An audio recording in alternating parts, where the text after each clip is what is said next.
every day to keep it fresh. Just because 7 kids don't want to hear the same story over and over again. Yes. So, yeah, Coach. I heard you say that 6 other times. Thanks. Appreciate that. So you got this GSAC tournament coming up. You mentioned the teams. It's all over the country. And it's going to be at Trinity in D.C., so I did a quick map search just to make sure I understood the scenarios here. I'm assuming you're debating between going over the Mackinac Bridge and taking a 16-and-a-half-hour trip just west and through Ann Arbor, west of Detroit, and driving in, or via Chicago for 17-and-a-half, 18 hours, both trips over 1,000 miles, or maybe, just maybe, you guys might fly. No, we're bussing it, man. We're a tough group. I'm telling you right now. Or crazy, Coach. We're tough. Honestly, we've had games. We drove down to Milwaukee to play Mount Mary in one day, won by like 60-something points, and drove back home that night and had practice the next day. Whew. Really? My kids want it, man. They want to get after it. And they've bought into what I've been trying to tell them. This is a different crew. This is a different crew of players here that I inherited. We can shoot. They work hard. I'm extremely intense, and I've heard that I should not be coaching women's basketball. But at the same time, these girls have bought into what we're trying to do, and we're a super close group. And they just want it. They want to play. Okay, so let me follow up on that then in some extent. Are you going to go via the Mackinac Bridge and west of Detroit, or are you going to go via Chicago? Okay. We're going Mackinac. Okay, you're going Mackinac. God forbid the weather doesn't go sideways on you. How do you break this trip up? How do you keep this team fresh? We're leaving Wednesday, and we're traveling through the night. What time are you leaving? We're going to get off the bus in D.C. at around noon on Thursday, and we got practice from 3 to 4. And I guarantee we'll be ready to go for that hour. I hope you're getting a luxury bus. Oh, we got charters. Yeah, we're taking a charter. Internet and such. Oh yeah. Well, good. Yeah, we're not. It's not like a Bluebird. Grade school bus. We're taking charters. We got internet. We got TV screens. And again, when you travel with 7 girls, 2 coaches, a trainer, and maybe an administrator, there's a lot of room. Well, I was going to say I traveled by charter bus when I was a student athlete. There just wasn't any Wi-Fi on them. That's a nice luxury to have. Are you going to take advantage of this educationally? Either you're going to be in Washington, D.C., you're going to take advantage of seeing any of the sites, win or lose, of how this team does, and at least do that? Or is this strictly work, and if you lose, you're heading on back? No, that's something to be planned yet right now. We're just trying to take it one. As far as planning goes, I've only got as far as knowing that we play at 2, that we're going to probably wrap up the number 3 seed, and we're probably going to play at 2 o'clock Friday. So I'm as deep as Friday. There's some other things in the mix. I know maybe the kids want to stay around an extra day to take in the sites, because obviously it is it's a historical place, and we want to be able to enjoy those. Sure. But at the same time, we feel we have a great chance to win this conference tournament. So, but again, preparation wise, and doing the things that we do well, we'll have a really good chance to do those things. So, quickly about your team, Marissa Burke leading the way, 19.5 points a game, 9 rebounds a game. Briera Ruska, 12.5 points, 10.5 from Paige Yoho. Love that last name. Haley Gervais. Is it Gervais? Gervais. Ooh. Yeah. That's fancy. 15.2 points a game, almost 6 rebounds. Those are your main 4. Of course, Michaela Hakala, 6 points a game as well, so she's certainly contributing. You say you've only got 7. I know you've got more listed at least on the stat sheet, so certainly injuries and stuff can play a factor. How do you coach with 7 and keep everybody fresh? Especially in a tournament scenario where you're going to be playing games pretty much back to back. It's everything's based on film. My rotation changes based on who we're playing. Interesting. We just got done with almost 2.5-hour practice. Whew. They love you, don't they? Oh, they're tired, but you know what? Bottom line is they want to win, and they trust what I'm doing. I try to talk to them. ask them questions. Are you tired? Can we make it through this? What do we need to do? Do we need to change some things in practice? And we really talk. Communication was the first word I wrote on the board when I met with them. I took the job over October 10th. I wrote communication on the board, and I said, if we don't communicate, we won't win a game. Well, you guys have won 12 games. That's not bad. You even took on Hope. I'm sure that was an experience for you guys and something you learned from. It was. Win or lose. It was a turning point for our program because at the time we were playing Division II schools. We had lost to a couple of Division III schools, had a couple, a winner here or there, and we went down and played Hope. And the bottom line was that when Hope's coach, saw film we talked before the game, he said, "You got these kids playing well. They're organized. They're competitive. They're hungry. It's too bad you didn't have a couple other girls." And we went down there and we made some runs in that game. I mean, I was happy with the year was a progression for us, and if we continually do the things we do and get better every day, that's we have a measuring stick, and that's what we went by. Yeah, I mean 2-8 after, or I should say 2-8 after the 14th of December. Starting on the 19th of December, you guys are 10-2 on the flip side of that, and of course going into the GSAC tournament. Of course, quickly, how hard is this? They're going to determine who plays who based on the Massey ratings, so you really don't know who your first opponent's going to be here for a little bit. No, I don't know until tomorrow's schedule is completed. I think there's 4 teams are playing tomorrow, and as of right now, based on the ratings, we're looking at playing Trinity. But it could be Agnes Scott or Wesley in Georgia. So I've got film on all of them, and that's the hardest part is because it's like you look at it, you try to tweak things now based on 3 different films, and then basically I threw that idea out and said we're just going to practice this past week here. Based on the things we do and try to get better, at fundamentally things that, closing out, ball movement, taking care of the ball, which we've done a great job of in the last 12 games, 13 games, but, just getting better, rebounding, and, just be focused on the things that we can change, You guys versus Maine Presque Isle would be nice. I think that would be the isolation game. You guys, where you're located in Michigan and where they're located in Maine, would be a fun game to see. Great South, I'm assuming you make the argument that you're Great South compared to Canada. Yeah, we're. But is it good to be in a conference as well? Before I took the job over, when I was looking at it, one of the main reasons why I was intrigued was because, for one, I thought there was challenges as far as trying to get a winning season back here that the university hasn't had in 10 years in women's basketball. And then the idea of being in a conference was very intriguing, and I thought, it gives your student athletes hope that after you finish playing a season or, a regular season, that you can be competitive now in a tournament and have a chance to make the national tournament. And that was something that was said from day one when I took over, that our ultimate goal is to be playing our best basketball by the end of the year, whether we're 0-22 or 12-10. And I feel that we've done that. I feel like we are playing our best basketball, and I really feel that we are going to challenge some teams, and I really feel that we shoot the ball well enough and we work hard enough to be very competitive. Well, certainly impressed with how you guys have done so far. Obviously a winning record, just for starters, something that has not been achieved there in a long time. Of course, getting into the GSAC, playing down in Trinity, down in Washington, D.C. will be a great experience. I don't know about the 17-hour bus trip will be all that much fun. But let me know. Yeah. You need to get one of those charters that has like the first class seats on the trans-Atlantic flights, which you can lay out in. Lay all the way back. Yeah, up. exactly. Yeah, put in some and get some treated. Get some nice treatment on there as well. But, go ahead. But the kids make it fun though. I mean, they're like I said, they're a mature group of girls, and they I got one freshman, all juniors, and one senior, so there's a gap there. But they get along well. They make it fun.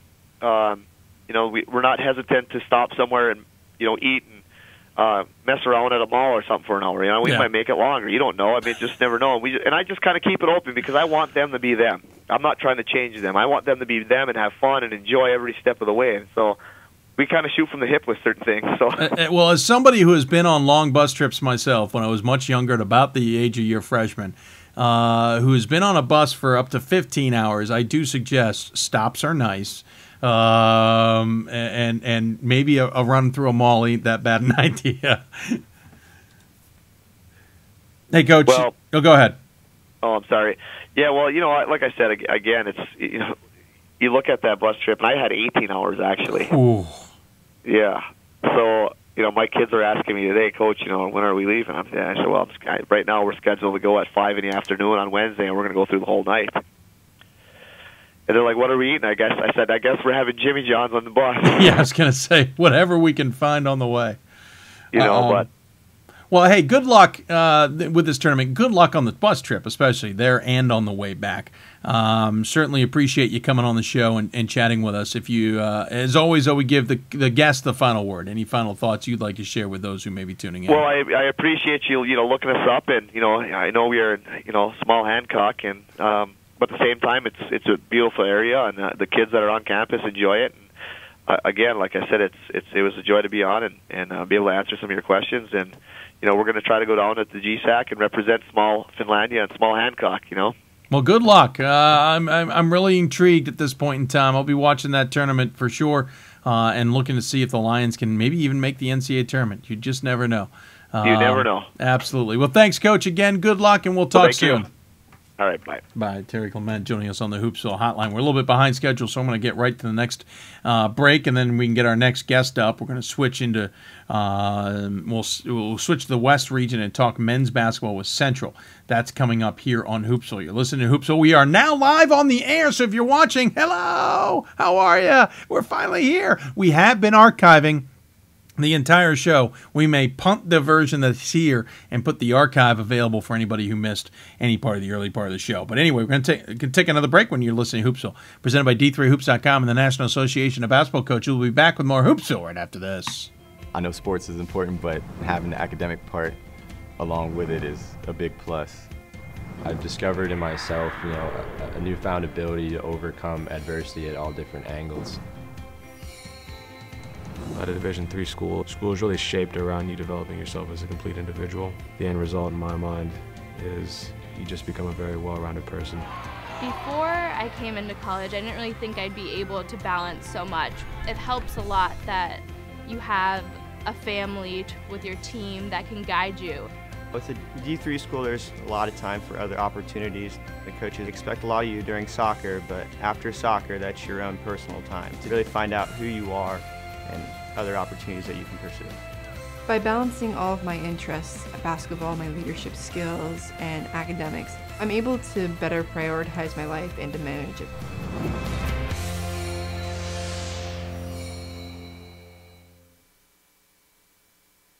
We've got more schools than Division I, more fans than Division II, and more upsets than March Madness. There's 800 programs with over 11,000 games leading to 2 national championships. And we've been covering it all for over a decade. From Eastern to Occidental, from Puget Sound to Piedmont, from Southwestern to the University of New England, and from Hope to Calvin. Nobody covers Division III basketball like we do. We're at D3Hoops.com at www.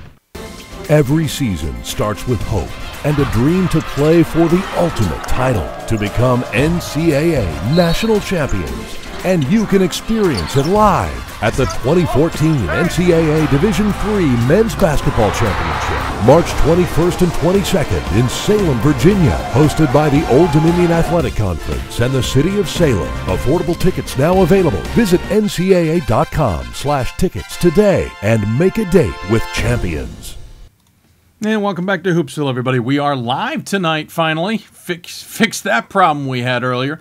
Well, we didn't. YouTube finally fixed it for us. If you have any questions for us or our guests, at D3Hoopsville or hashtag Hoopsville, email us at Hoopsville at D3Hoops.com or on Facebook at Facebook.com/Hoopsville. Certainly appreciate those who have tuned in despite our technical problems. Let everybody know we are on the air, and we will keep going along here figuring out teams that are sitting themselves pretty nice in a lot of races around the country, and getting to understand where everybody maybe sits just a little bit. And that certainly applies to our next guest out of the West region. They have all of a sudden become the class of the conference in the IIAC. And so joining us on the Hoopsville Hotline, presented by the Division III Men's Basketball Championship Weekend in the city of Salem, Virginia, is Craig Dauma from Central. The team is 18-6 overall, 11-2 in conference play, and now with a commanding 2-game lead in the conference play. Coach, welcome to Hoopsville. Hey, well, appreciate being on the show. Absolutely. Appreciate you coming on. We're now looking at the fact that you guys have won, 9 straight games, including a win over Dubuque. Dubuque at one point looked like they couldn't lose, and now they've lost 3 straight, giving you this 2-game cushion, and really have given you the number 1 seed, and really you won the regular season in the conference. Yeah, it was something that... there's a lot of parity in our conference. There's a lot of great schools in our conference, and we knew that, Dubuque is an excellent team, but we also knew that they had a challenging schedule ahead of them, and they had some tough road games ahead of them. And I know Buena Vista knocked them off last night and stuff there, but we just we can't worry. We didn't worry so much about what everybody else was doing.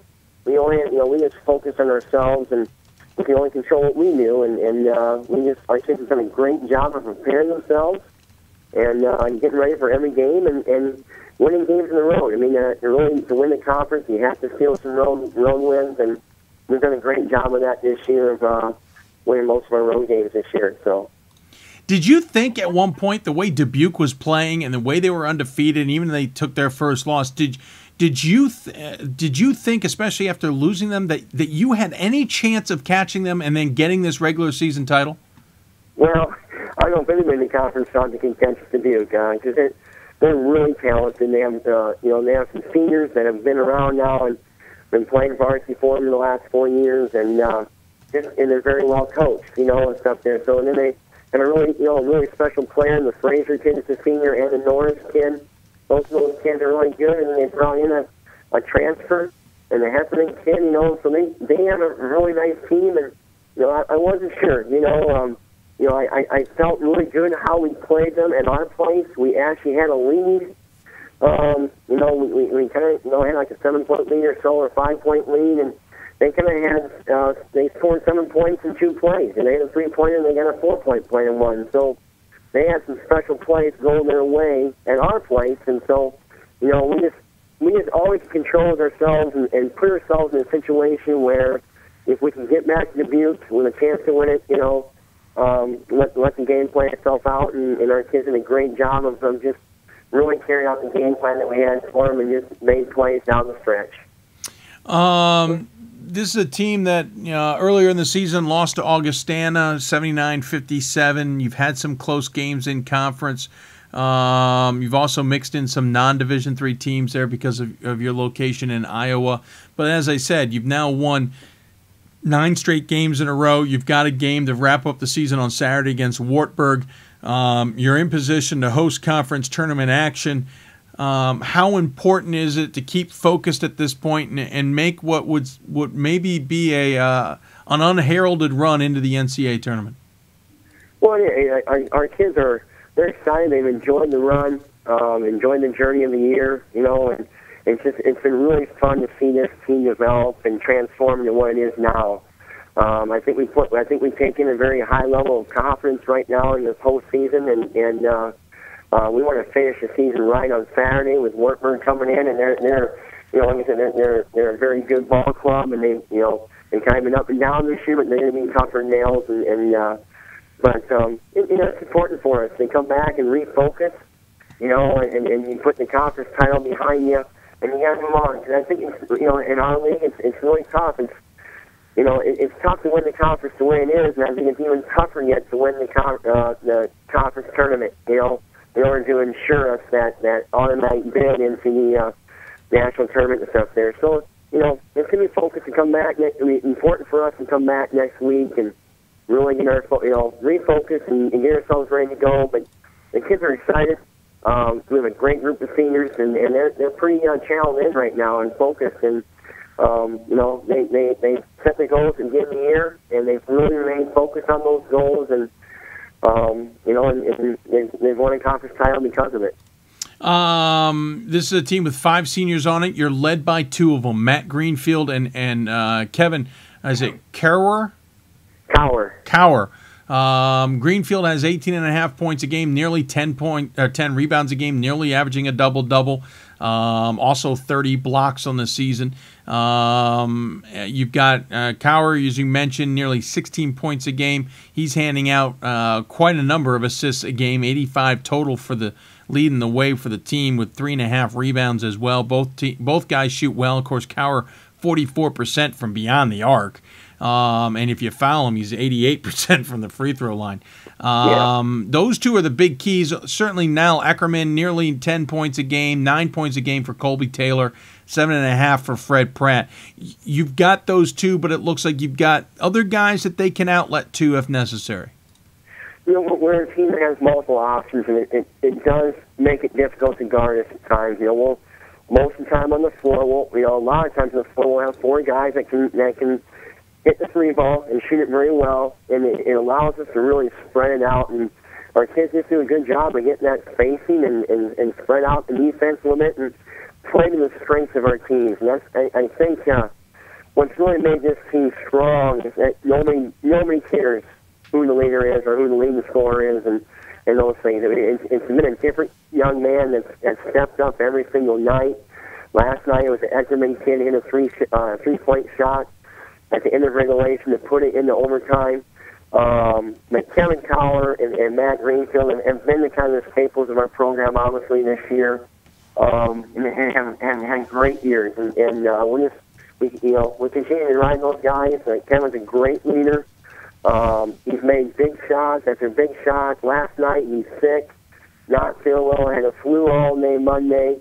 Didn't even hardly eat his pregame meal and played 39 minutes last night. Wow. And scores 21 points and that kind of stuff there. And then Greenfield has stepped up. He's a great rebounder. Scores the ball really well. Scores inside out. He's a 6'8" 4-man. Just gives us, gives other teams problems with his versatility of going inside out. And we just everybody else just plays off those guys. And like I said, nobody cares who gets the credit.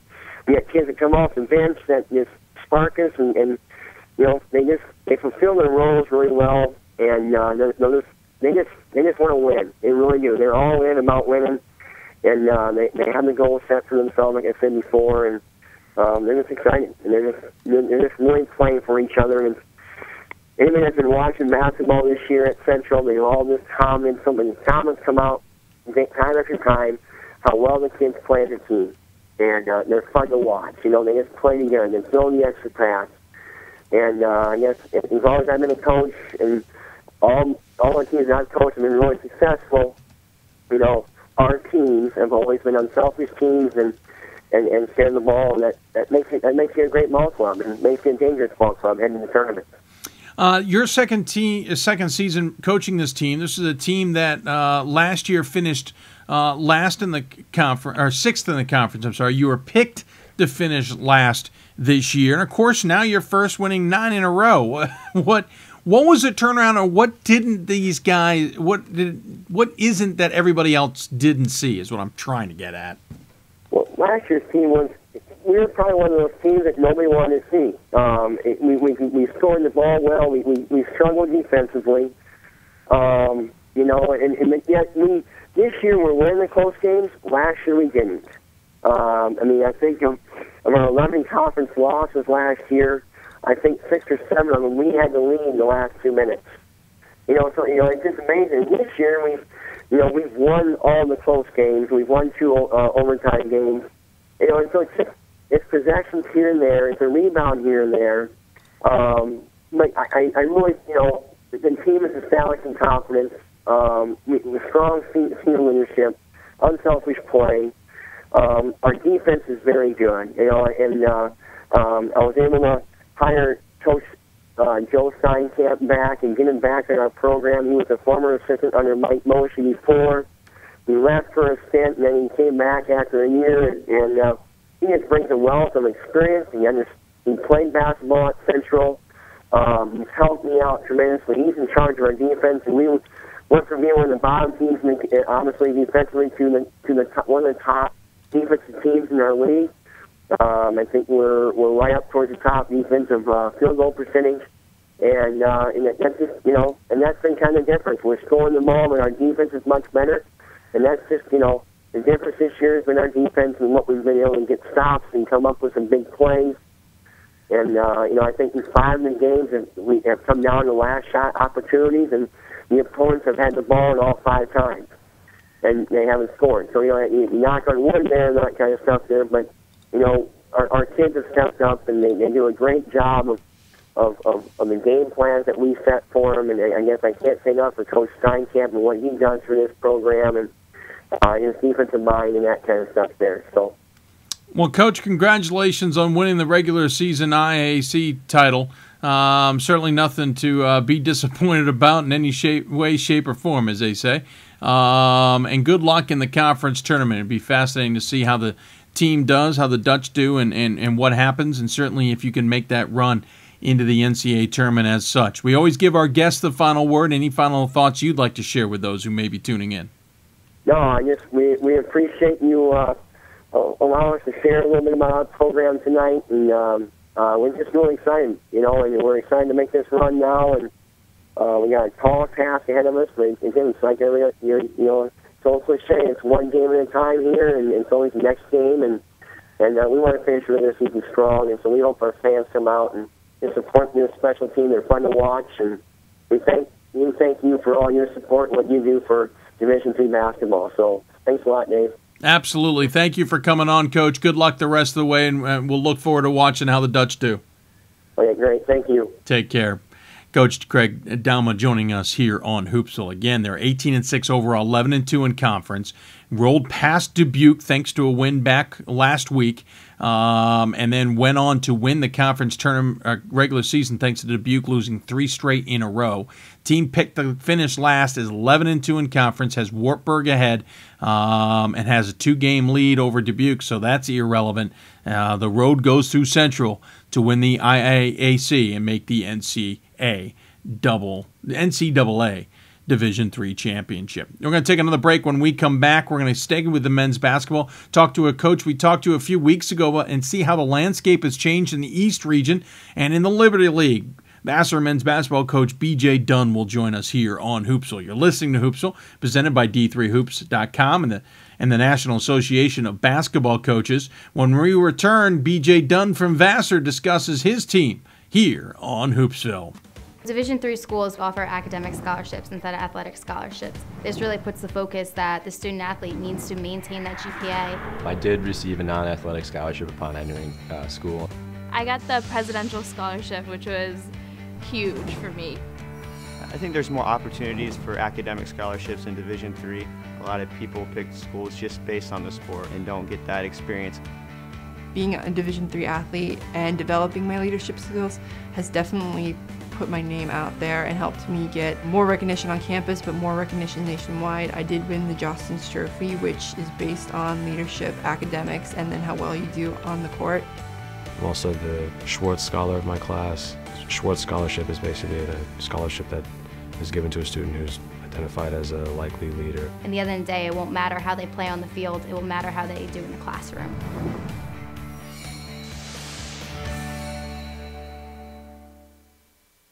We've got more schools than Division I, more fans than Division II, and more upsets than March Madness. There's 800 programs with over 11,000 games leading to 2 national championships. And we've been covering it all for over a decade. From Eastern to Occidental, from Puget Sound to Piedmont, from Southwestern to the University of New England, and from Hope to Calvin. Nobody covers Division III basketball like we do. We're at D3Hoops.com at www.d3hoops.com.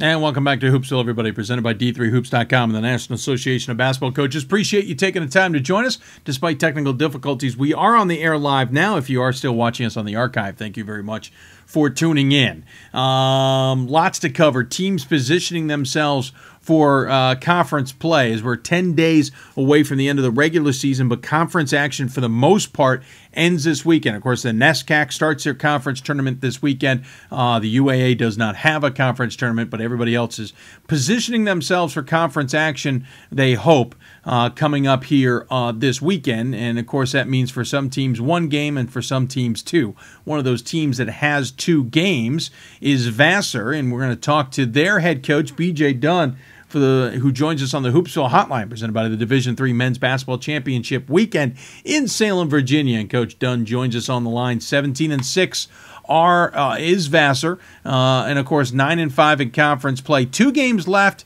You're 2 games behind Hobart. Coach, any thoughts that you can catch them? You know what, we can't because they have the tiebreaker, unfortunately, with us. And Dave, thanks again for having me on tonight. Absolutely. But, we know we're playing for an opportunity to be in second and host a playoff game Wednesday night. And this is the first time in 6 years Vassar has an opportunity going to the final weekend to be a part of the conference tournament. So this is a really special time and a great opportunity for our program. Since we've talked to you, you had that skid, losing 3 of 4, Rochester Tech, Hobart, and Union. In between, Skidmore was a win. You got the win over WPI. Now you hit the road against St. Lawrence and Clarkson. How important is it to try and forget that little bump in the road, as it were? Yeah, I think we've moved on from it. I think, the one thing we learned is, we're still a young group. We're still learning how to win. This is my first year as a head coach, and I'm learning how to navigate us, to win close games. And our guys, this is a group that's won 16 games in 2 years, and they're still learning how to win. And we had a lot of success early, and, I think it was great that we faced some adversity when we did. And, we had a great win against RPI on Tuesday night. But, more importantly, it's really difficult to win on in the road in this league. And, we have a lot of respect for those teams in RIT and Hobart. They just kind of punch us in the mouth. And, our guys learned you have to be ready to go and you have to show up every single game. And, we're definitely going to have learned our lesson, and we'll be ready to go this weekend. Certainly the punch in the mouth hurts. Union and Hobart did it to you earlier in the season as well. You mentioned your first year. We've talked about it before, being the youngest head coach. But at this point, you've got that under your belt. The team is certainly used to you. What's kind of what's the mood in the locker room, as it were? I mean, it's exciting. It's exciting right now. Guys are hungry, and I think when we went up, on the road in that little bump, we kind of forgot who we were and our type of style, and we didn't really play smash mouth basketball. We didn't defend, and we've kind of gotten back to that. We've kind of gotten back to playing on a chip on our shoulder and remind ourselves that every coach in Little League had picked us to finish 8th, and we're currently in 2nd place. And we have to continue to be hungry, and nothing is just given in this league, and it has to be earned. And our guys are definitely doing that, and we're excited. But at the same time, we know what we have to do this weekend, and the guys are willing to put in the hard work and the effort to do so. You got a couple seniors on the squad. You got a whole host of juniors, and they're pretty much the ones leading the way at this point in time in the season. What's the message to these guys? What's the message to a Johnny Merlick? What's the message to a Luca Layden, who are leading the team along with Wassel and Snyder and Wagger? Or not Lucas. I misspoke. Curtis Smith. What's the message to these guys as you have 2 more games? You're positioned nicely in the conference tournament for the conference tournament, but obviously the goal is bigger than that. I think, we've talked about there's no pressure on us, and there hasn't been any pressure on us all year. Again, we were picked to finish 8th.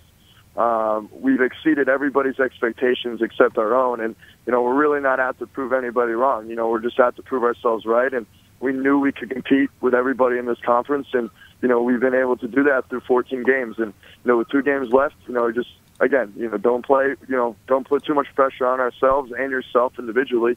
And we just have to do, whatever we've done to get here. And that's just play team basketball, move the ball, play great defense, execute our game plan, be prepared as we always have been. And, I think our guys, they get that. And, sometimes we forget that, our backcourt is all sophomores. We start predominantly juniors and we play mostly juniors. But, our lone senior, Evan Carberry, I had a really good talk with him before the season. And I just said, you need to leave a legacy, and you need to understand the opportunity you have here. I mean, Evan's won 19 games in his first 3 years, and in 1 year he's won 17, and, he's really created something special. He's changed the culture, and our guys have fully embraced that. And, we just need to continue to do so this weekend, and we're not going to be satisfied if we don't advance to the conference tournament. I was going to say, you are playing with house money. This team was 7-18 last year, 9-16 the year before that, won a total of 5 games in the 2 years prior to that. You certainly were an assistant coach for some of this. You're now 17-6, which is more wins than the last 2 seasons combined. again, playing with house money at this point, but the games against Skidmore and Hobart do loom on the horizon. How important is it to win the conference tournament, or is this just this season alone something that is tremendous to build on?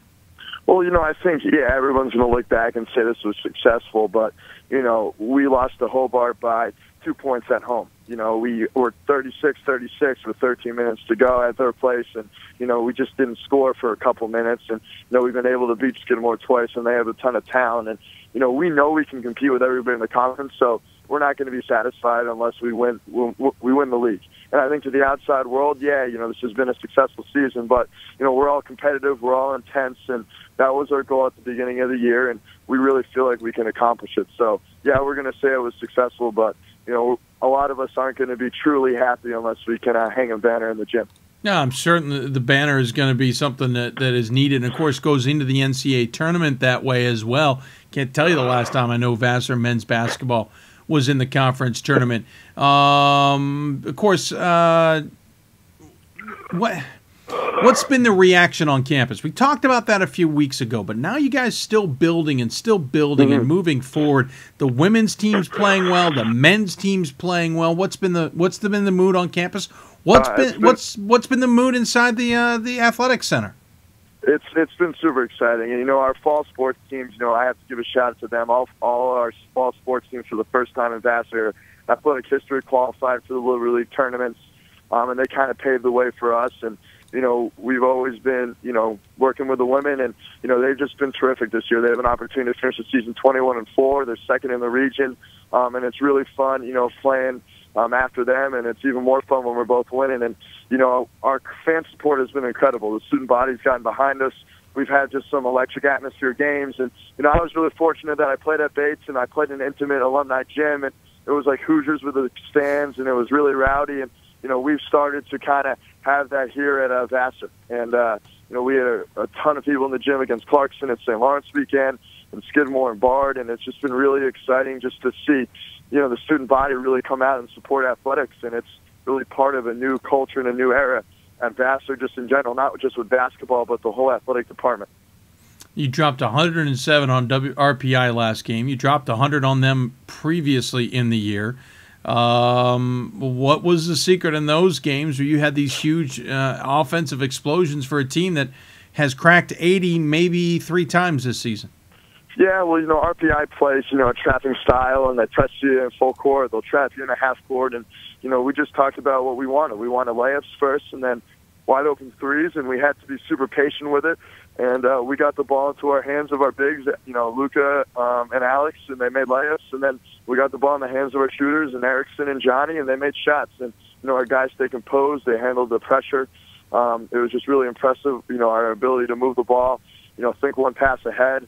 That's always the toughest game for us because we only have one day to prepare for kind of the hectic style. But, our guys did a really good job of breaking pressure, and, we were able to score 100. So, our guys love it. That's a crazy game for me. It's an absolute roller coaster for 40 minutes. But it's good to, kind of score 100 every now and then, and the recruits, they look at it and they really like it. So was there a discount? Was there a discount on the pizza or the tacos the next day? No, everybody thought that I was going to buy 50-cent wings for everybody in the stands that night. But my salary isn't quite there yet, so we couldn't do that. But I took myself and my assistant out, and we got some wings together. So. Well, if it's one wing a person, I think you're still spending about $120, and that's just one wing. That's not good enough. You got to have more than one wing. Coach, thanks so much for coming on. Obviously, the road trip with St. Lawrence and Clarkson means a lot. You want to make sure you guys are rolling in the right direction. So Friday and Saturday, big games for you guys, and of course,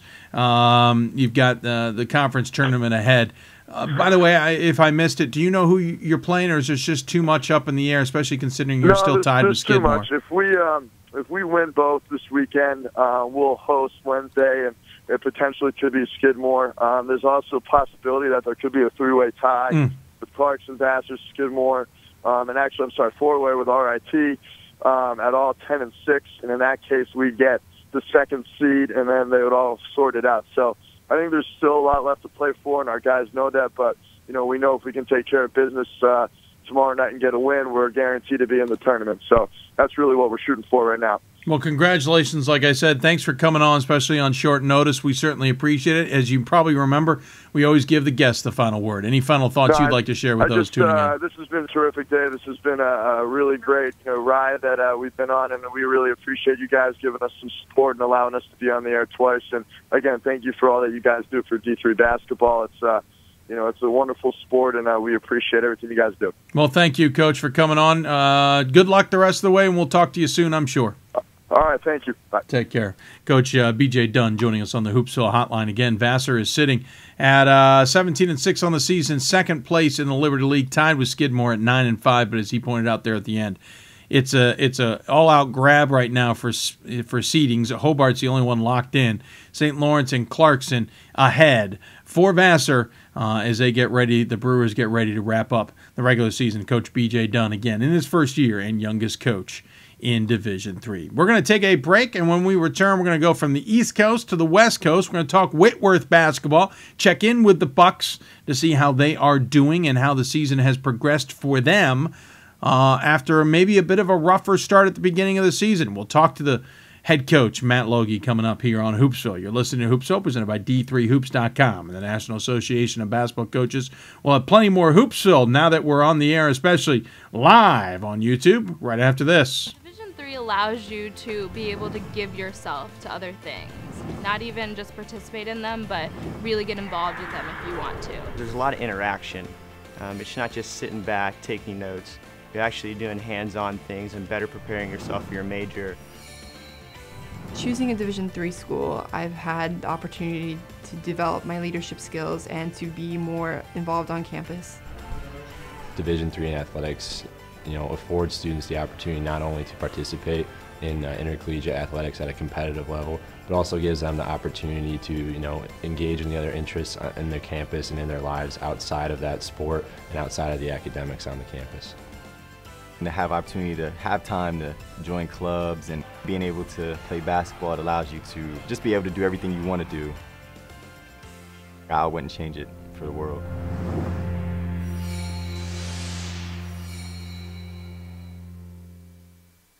We've got more schools than Division I, more fans than Division II, and more upsets than March Madness. There's 800 programs with over 11,000 games leading to 2 national championships. And we've been covering it all for over a decade. From Eastern to Occidental, from Puget Sound to Piedmont, from Southwestern to the University of New England, and from Hope to Calvin. Nobody covers Division III basketball like we do. We're at D3Hoops.com at www.d3hoops.com. Every season starts with hope and a dream to play for the ultimate title, to become NCAA national champions. And you can experience it live at the 2014 NCAA Division III Men's Basketball Championship, March 21st and 22nd in Salem, Virginia, hosted by the Old Dominion Athletic Conference and the City of Salem. Affordable tickets now available. Visit ncaa.com/tickets today and make a date with champions. And welcome back to Hoopsville. Hope you're having a wonderful evening. We are rolling along here. Talking Division III basketball, 10 days from the end of the regular season. A week from Sunday night, we will be on the air for quite a number of hours, starting earlier and ending later, as we get looking at who's in and who's out of the NCAA tournament. And then I get basically no sleep overnight as Pat Coleman, Gordon Mann, and myself try and figure out who may be in. And then Monday, we'll find out, that's March 3rd, we'll find out who's in and who's out of the tournament and find out the brackets as it were. One of the fascinating situations brewing is what's going to happen on the west coast of the country and, of course, the Northwest as well, and, of course, in the Northwest Conference. So we'll go to the Hoopsville Hotline presented by the Division III Men's Basketball Championship Weekend in the city of Salem. And joining us on the line is Matt Logie, head coach for Whitworth, and the Pirates sitting at 20-4 on the season, 14-1 in conference play, have pretty much wrapped things up in the conference with 2 games, or with 1 game left. Coach, welcome to Hoopsville, sir. Thanks a lot for having me. I appreciate you taking the time. It hasn't been as smooth sailing maybe as everybody realizes. Beginning of the season was just a little bit rough, but once you got into conference action, you guys kind of started rolling around. I'll take credit for maybe saying Vegas was part of that. But from your point of view, how has the season gone? Well, I've been really pleased with our progression. Going into the year, we had a lot of new faces, 7 freshmen, 11 freshmen and sophomores, and so we thought that there would be some growing pains with this group early, and I thought that our seniors did a tremendous job of leading us through that, helping to show our younger guys what it takes to be successful at the level that we aspire, and helping us to grow. And as you mentioned, we went down to Las Vegas after the holidays and had a really good battle with Wisconsin Stevens Point, and then came up with a good win over Wisconsin Platteville, and I thought that gave us some momentum heading into conference play. And we really just continue to get better. Guys have stepped up into new roles, and I'm really excited about where we're at this point in the year. Well, earlier in the season, you had those 2 losses to Colorado College, which certainly turned a lot of eyes. You then had that loss to Stevens Point, which I would say for about 30 minutes of it, maybe 32, you guys were nip and tuck, and it was a great game until you guys got into foul trouble. You rallied back against a scrappy Platteville team. Your only loss since then was George Fox, who then nearly gave you another loss on February 15th. You didn't lead until the second overtime to win that one. And looking at a lot of the scores, some of them certainly jump out at me. The Whitman scores jump out at me. You've had a lot of battles this year. You guys haven't really put your foot down on a lot of teams, as probably many coaches would appreciate doing. Well, we're definitely battle tested. I think we've played a tough schedule. We beat a team from Trinity, who's always very good in their conference. We played an Old Westbury team from New York who won 25 games last year and returned an All-American. And Colorado College is obviously a much improved program, and as evidenced by their regional ranking. And then an opportunity to play Wisconsin Stevens Point and Wisconsin Platteville. I thought prepared us well for conference, and because of those battles, we've been able to win games in conference that have been close. We've certainly, I think, improved more so this year during the course of the season than any other team we've had. So, I think, the conference as a whole here in the Northwest is up a little bit as well. George Fox is a really talented team. They didn't play a lot of people nationally, but they can beat anybody on any given night with the way they score the ball. And obviously, Whitman is a very good team, and so we feel like we're battle tested and ready to see what is out there next. When I saw you guys in Vegas, the one thing that jumped out at me was it seemed like you were a little bit short depth-wise in the post, and I think that's what got you guys in trouble against Stevens Point, was the foul trouble got to the point to be too much, and you just didn't have any big guys inside left on the bench who could compete. Is that something that has evolved and you've gotten more talent there, or have you had to rely a little bit more on the outside game? Well, I think one of the things that not a lot of people knew was that our starting center, Taylor Farnsworth, had a torn labrum in the offseason. So he was coming back off of shoulder surgery, and he really wasn't himself until conference play. So because of that, we had some younger guys that didn't have as much experience that were asked to play earlier in the year. And they got better, and they did a solid job for us. But Taylor Farnsworth was an honorable mention all-conference player last year, and has had a really big impact, especially on the defensive end in conference play. And so I think getting him back 100% and in the flow. I mean, when you take a whole off season off, it obviously has an impact on your legs in a lot of different areas as well. So that was certainly good to see. A couple of our freshmen really have stepped into big roles for us. CJ Jerlina, young man from Australia, is averaging over 13 points a game in conference play and become a very dynamic player on the perimeter. So we've been able to kind of maintain the way that we've always played, and just do it with a few new faces now. I was going to say, I loved watching Jerlina play in Vegas. You mentioned Taylor Farnsworth, 7.3 points a game. There's other guys who have stepped in, of course, to help him out, as it were. as it were. I'll try and use my words. Colton McCarger, of course, is a spark plug of this team, I would argue. 15.3 points a game. Certainly finds shots and hit shots where needed. Dustin McConnell, certainly another guard leading the way at 12.8. So that's where I kind of jump off on that. Your guys leading the way are all really guard-orientated players. Farnsworth's got you 7.5. But George Valley also more of a guard-orientated player.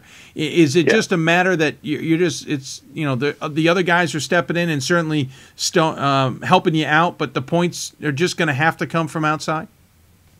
Well, that's kind of the way we've always played it, with the exception of my first year here when we had Felix Freet inside. Yeah.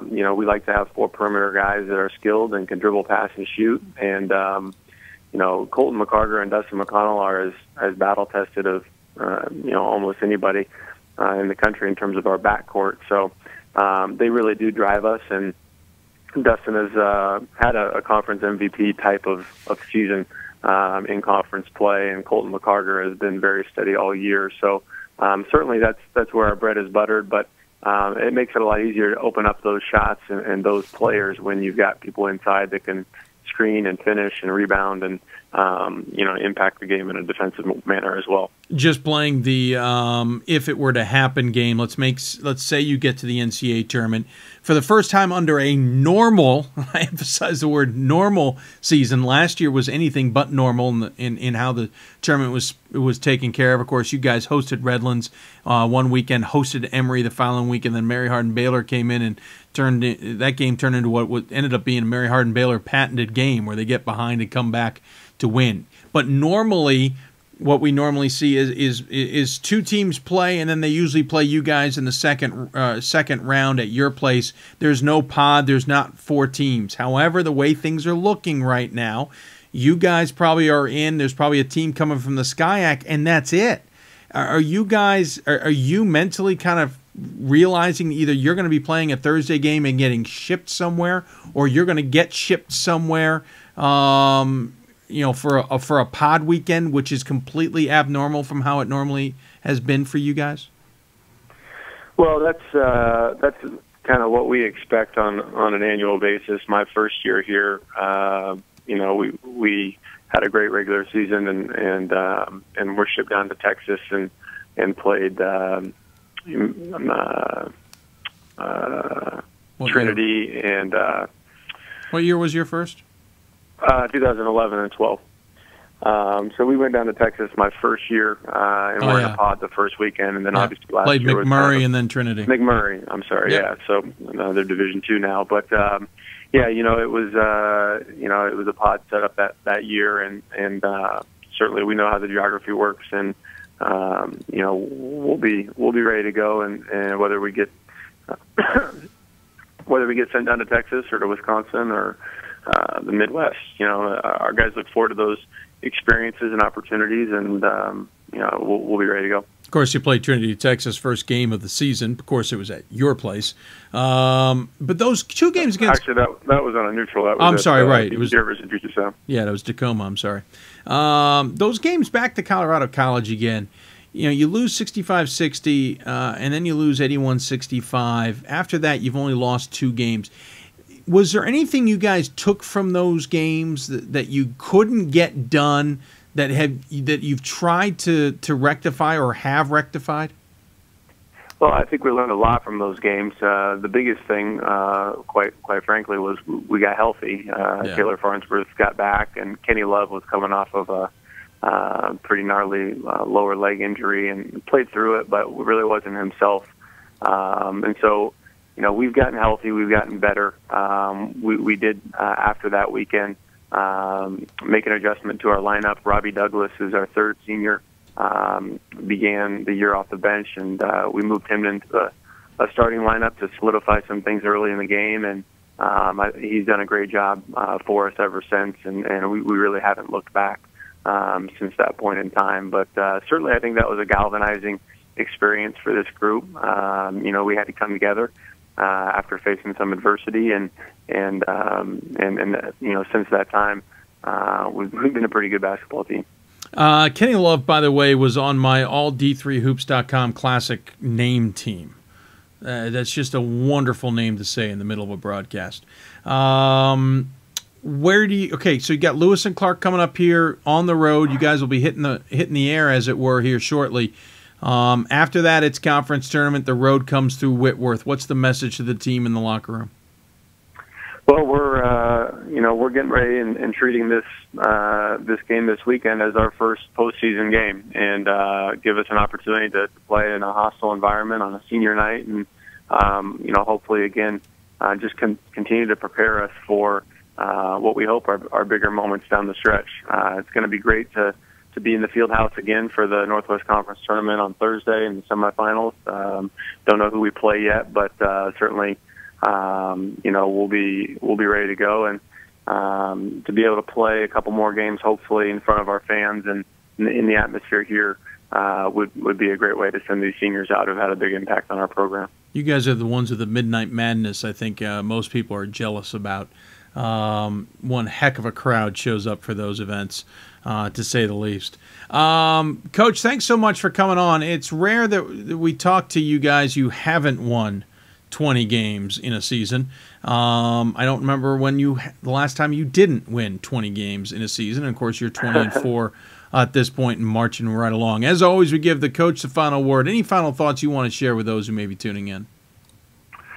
Well, no, I just really appreciate you having us on the air and bringing some attention to our program here on the West Coast. We're really excited about where we're at this point in the season, and it should be a really fun month of March.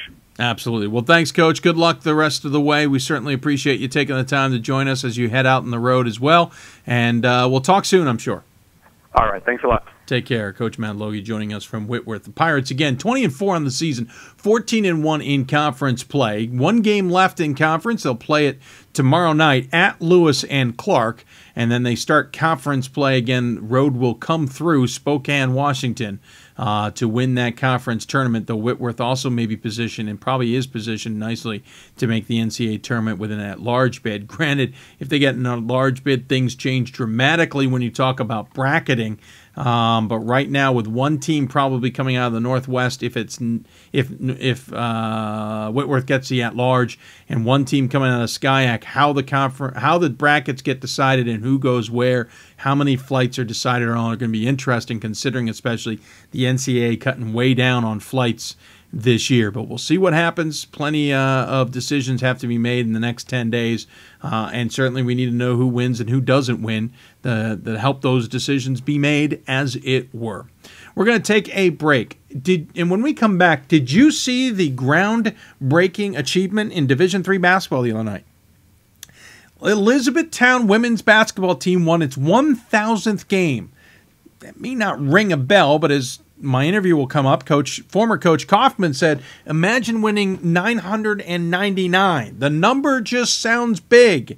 They won 1,000. They're the first team in Division III women's basketball history to achieve that mark. They are the third team in NCAA women's basketball history to achieve that mark. They are now in the echelon of Louisiana Tech and Tennessee, and they are closing in on Louisiana Tech's number pretty quickly. By the way, they were the first to get to 800 when comparing them to Tennessee. They're now joining them on the 1,000-win plateau. When we come back, we're going to have a number of interviews that I conducted earlier this week with former head coach Yanni Kaufman, current head coach Sherry Gorman, and two of the players involved. We'll get the chance to hear those interviews coming up here on Hoopsville. You are listening to Hoopsville, presented by D3Hoops.com and the National Association of Broadcasters. When we come back, my interviews earlier this week with Elizabethtown women's basketball. Division III schools offer academic scholarships instead of athletic scholarships. This really puts the focus that the student athlete needs to maintain that GPA. I did receive a non-athletic scholarship upon entering school. I got the presidential scholarship, which was huge for me. I think there's more opportunities for academic scholarships in Division III. A lot of people pick schools just based on the sport and don't get that experience. Being a Division III athlete and developing my leadership skills has definitely put my name out there and helped me get more recognition on campus, but more recognition nationwide. I did win the Jostens Trophy, which is based on leadership, academics, and then how well you do on the court. I'm also the Schwartz Scholar of my class. Schwartz Scholarship is basically a scholarship that is given to a student who's identified as a likely leader. And the end of the day, it won't matter how they play on the field, it will matter how they do in the classroom.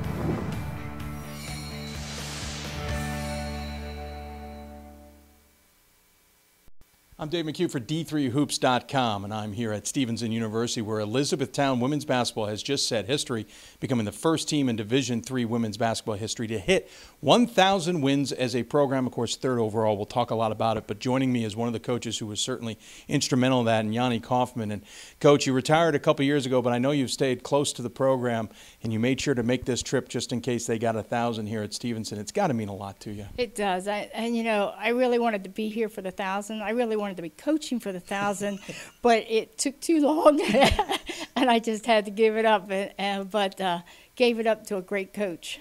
I was going to say 2 years shy of getting that 1,000. It probably gnaws at you just a little bit. I know. My goal always was to hit the 1,000 and then retire. But, you know, things happen, and I just thought, like, no, I didn't want to be Joe Paul. And I decided that I had to get out, and it was the right move. Well, and you leave it in the hands of Sherry Gorman, who played for you, won a national title, played in 3 championship games for you, and, of course, a lot of the wins under her belt as a player and now as a coach. What's it mean to see someone from your own program help achieve this goal? Well, first off, she was 105-11 in her 4 years there. So, and she was the point guard. So she was always a coach on the floor. So when, you know, I was giving it up and I knew she was applying for the job, I knew that she would be very, very good. She's just a terrific person. Of the 1,000 wins, I think you account for about 629 of them. 89. 89, so I shorted you 60. That's a lot of wins for any division, for any coach, not to mention a huge chunk of 1,000. And when you look back, can you even believe you had that many wins? No. You know, I didn't think I'd last at Elizabethtown more than 5 years. That's a little longer. A little longer. But the wins just kept coming. And the thing is, I was really fortunate to be able to recruit. And way back in the days, I recruited some really good athletes, like Sherry. And was just very fortunate to have great athletes, great assistant coaches. And we just kind of kept marching along. And it's been such a great thing. I mean, I'm just overwhelmed by all that's happened and getting 1,000 wins, being the first Division III school. And then also to just be behind Tennessee and La Tech, I think it is. Yeah, exactly. That's not too bad. That's to go up there with Pat Summitt in Tennessee, who have to play a lot more games. It's pretty significant. Well, you know, we did beat Tennessee to 800. That's true. And so that was really a biggie. So I just wanted to see us get to the 1,000 now. Well, 1,000 maybe doesn't really register in a lot of people's minds, but again, first one in Division III, third one ever in women's basketball. That number doesn't maybe add up for some people. If you were to try and tell somebody how significant that number is, how would you describe it? I'm not sure. Just by what you said, you know, the first Division III school, the third school to do it in women's basketball, but you just think of 1,000, and if you think of 999 and then one more, I mean, that's kind of cool. Yeah. and so that's kind of where I was. 999 almost sounds more than 1,000. Yeah. You know, and so I'm just overwhelmed that the school could do it. And, you know, we would not have done it without a lot of the pioneers before me. Sure. They started basketball in 1928. And we had a lot of good coaches back then, especially one, Ira Herr, who coached everything. And we were one of the first schools when Division III women could have athletic scholarships. Yeah. We got them. You know, we were taken aside and said, hey, we want to equalize you to the men. The men hit athletic scholarships. We're going to allow you to have some. I was able to recruit a lot of good kids because of that. And they were only like $300 or $400 scholarships, sure. But back then it meant a lot. When you look at your career there and the wins you had totaled and the program you helped build, you talk about the predecessors, but you had a huge role in putting Elizabethtown pretty much on the forefront of people's minds when they talk about women's basketball in Division III. Certainly, the 1,000 wins means a much, but what about just the fact that E-Town is such a popular name and one that comes off of a lot of coaches' minds pretty quick? I know, and that's the neat thing, you know, when I talk to people. Oh, you're from Elizabethtown. Oh, did you have something to do with this? Yeah, a little bit. So it's very, very impressive and very humbling at the same time. And, you know, I thought about leaving the school a few times, but the schools that wanted me, I didn't want, and the schools that I wanted didn't want me, so I stayed. And I'm sure Elizabethtown is more than happy that you stayed. I'd love to get your take on the changes in women's basketball. You got to see them first and foremost. You talk about the academic and scholarships, the transition to Division III, moving into playing and always at a high level, 3 national championship games. The evolution of the game, I'd love to get your point of view. Right? 4, true. Well, here's the thing. I played 6-player. And so, you know, it's just overwhelming to see what is done today. I mean, the games used to be 18-20 at the end. And the first year I coached, I think, was the first year of the 5-person game. Okay. And I had a really hard time. I had to go to clinics, read books, and, you know, the whole works. But then, you know, you got the 3-point line, you got the 30-second clock, you got the smaller ball, and it's just really evolved. I mean, and the spectators. You never used to have spectators. Maybe a few parents here or there, but you usually played at 4 o'clock in the afternoon, so you didn't see anybody. So the pressures were so much greater at the end than they were in the beginning. The pressures in the beginning were all my own pressures, which were pretty substantial. What about the evolution of talent? It just seems nowadays in Division III women's basketball, the talent pool has actually gotten deeper, and now you have a lot of good teams across the board. You do. I think we've lost something in that, though, in that players are only playing one sport. Yeah. And I really hate to see that. I really liked when they could play 2 or 3 sports. And we have a couple players on this team that have played 2 sports. But it doesn't happen very often, and a lot of coaches won't even recruit them if they play another sport. And I always tried to get, you know, I went out and recruited a girl in basketball, and she became an All-American field hockey player for me. So, you know, you just never knew, because when they get out of high school, they haven't reached their peak yet in any sport. So I think that's the one thing that suffered with Title IX, with the move up. I hope the field hockey coach appreciated your move for recruiting the player that eventually helped them. It was me. Even better. I was the coach. So no I was wonder the field hockey coach. I was going to ask next, how many teams have you coached at Elizabethtown? 3. Field hockey, basketball, and tennis. I'm sure you love all 3, and basketball certainly was the most significant. Do you have a specific game, maybe the championship, or a specific moment in your career that maybe matches this 1,000th win? Well, my 1,000th win as a coach overall was with my hockey team, and they were not going to lose that game. I mean, we played a team that was ranked 5th in the nation, and it was York College. And we weren't ranked. My players went out there, and they couldn't do anything wrong. I mean, they went for every ball, and they won 3-0. So.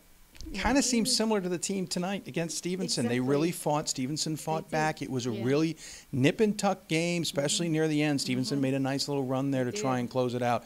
Is there ever a little bit of a coaching nerve on the sideline or wanting to jump on there to help them? No.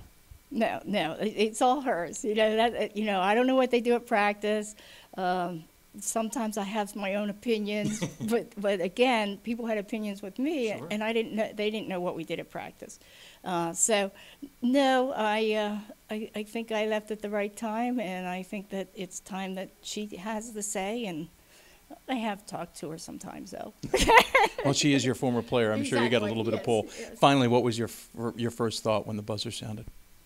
Yes, we did it. And this is it, you know, because you always go to these games and you're so afraid you're not going to win that game when you know people are here for it. So it was just those last 3 minutes probably were a little breathtaking there. And to see them pull it out, and some of the players just played really well. I mean, Rachel Forjon made her foul shots. Taylor Kreider was just crashing the boards and cutting. I mean, they couldn't stop her. No. And it was just really great to see. I know you would rather have done it maybe at home, but getting the win when you could get the chance to do it was probably a little bit better. Yeah. And you're not sure when you're going to be at home because Right. our next game's away as well. So, hey, we'll take 1,000 no matter where because I knew you'd be here, Dave. Very nice. Well, thank you. I'm glad I could be here. Yanni Kaufman, she's a former Elizabethtown head coach. She's responsible for 689 of what is now 1,000 wins in the program's history. Congratulations to the program, and we'll talk to other people about this as we go on. I'm Dave McHugh for D3Hoops.com. We've got more schools than Division I, more fans than Division II, and more upsets than March Madness. There's 800 programs with over 11,000 games leading to 2 national championships. And we've been covering it all for over a decade. From Eastern to Occidental, from Puget Sound to Piedmont, from Southwestern to the University of New England, and from Hope to Calvin. Nobody covers Division III basketball like we do. We're at D3Hoops.com at www.D3Hoops.com. Every season starts with a hope and a dream to play for the ultimate title, to become NCAA national champions. And you can experience it live at the 2014 NCAA Division III Women's Basketball Championship, March 21st through 22nd in Stevens Point, Wisconsin, hosted by the University of Wisconsin-Stevens Point. Affordable tickets now available. Visit ncaa.com/tickets today and make a date with champions. I'm Dave McHugh for D3Hoops.com here at Stevenson University, where Elizabethtown women's basketball becomes the first program to win 1,000 games in Division III history, 3rd overall, and I'm joined by the winning coach who had just a little bit to do with this as a coach and a player, Sherry Gorman. And Coach, first and foremost, congratulations on 1,000. I know you guys have been looking forward to this. It's probably nice to get it done with. Absolutely, and it's always tough to do it on the road, and Stevenson is a great team, so it was nice to do it tonight. It was a hard-fought game. They came back at you late in the game. It was kind of nip and tuck. They kind of got a couple steals on you. Were you sweating it just a little bit that this wasn't as easy as it looked like it might be with 5 minutes left? Oh, we definitely knew that. I mean, Stevenson has played very well all year. They've played some of the top teams very, very tough and obviously have beaten a lot of those top teams. So we knew we were going to have to play 40 minutes of basketball. What was the first thought when the buzzer finally went off? Yes, it's over. You know, games like that where you have to play 40 minutes and they're so aggressive and, you know, we weren't shooting super well from the free throw line and so you're just kind of waiting for that clock to end, but yet you also can't play not to lose. So we wanted to be aggressive. We wanted to keep moving the ball forward, but it is really nice when that buzzer sounds. You guys have been ticking off towards 1,000 for a while now. I mean, you guys got to 800. You're significant to do that. So you've been marking this day in some sense for a while. Was it maybe tougher to get to than expected? Well, you know, that would be a better question for Coach Kaufman because she's so much more a part of the wins that are here. I mean, I just got a chance to step in these 2 years and get us a little closer to where we were, but she probably is the one who has had that milestone set out there for a while. Yeah, she certainly indicated that. You were part of the program that got to 3 championship games as a player, won a championship, 105 wins for you as a player, and of course now you're coaching your alma mater. We've talked about it before. It's significant to not only coach your alma mater but stay part of the program, but now to help mark that history's got to be a nice token for you. Absolutely. I mean, it's definitely an honor and a privilege. And when I got hired, I was elated that I had the opportunity to do this. I mean, I inherited a wonderful group of young ladies. They play hard. They work hard.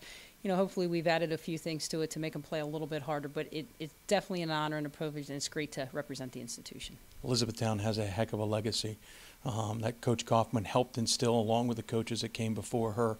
What's it been like to kind of coach in that legacy, but at the same time kind of start cementing your own part of it? Well, I think part of the process was a lot of people said, you know, what's it going to be like to follow in your coach's footsteps? And I think, you know, it became kind of a natural process. I've known Yanni my whole life, so not only as a player and as a coach, but we lived close to her for 22 years where I live. So, I mean, she knows my kids growing up. She knows my husband. So, you know, it's kind of been a part of us, and we kind of followed the tradition even when I wasn't with the program. And now to be able to come back, it just kind of seems a natural succession, which seems to be fitting pretty well. You guys, I know, are trying to get Elizabethtown kind of back in the national spotlight in some ways. Winning 1,000 certainly helps that. Battling it out in the conference, I know, has been tough. Of course, you move conferences next year. We'll chat about that in a second. But what's been the mentality? What's been the focus of this team to try and get back to some national prominence? I think for us, one of the big things that we felt like we instilled was to get into better shape. I feel like we're in very good shape as a team. And then we just wanted to learn how to play harder.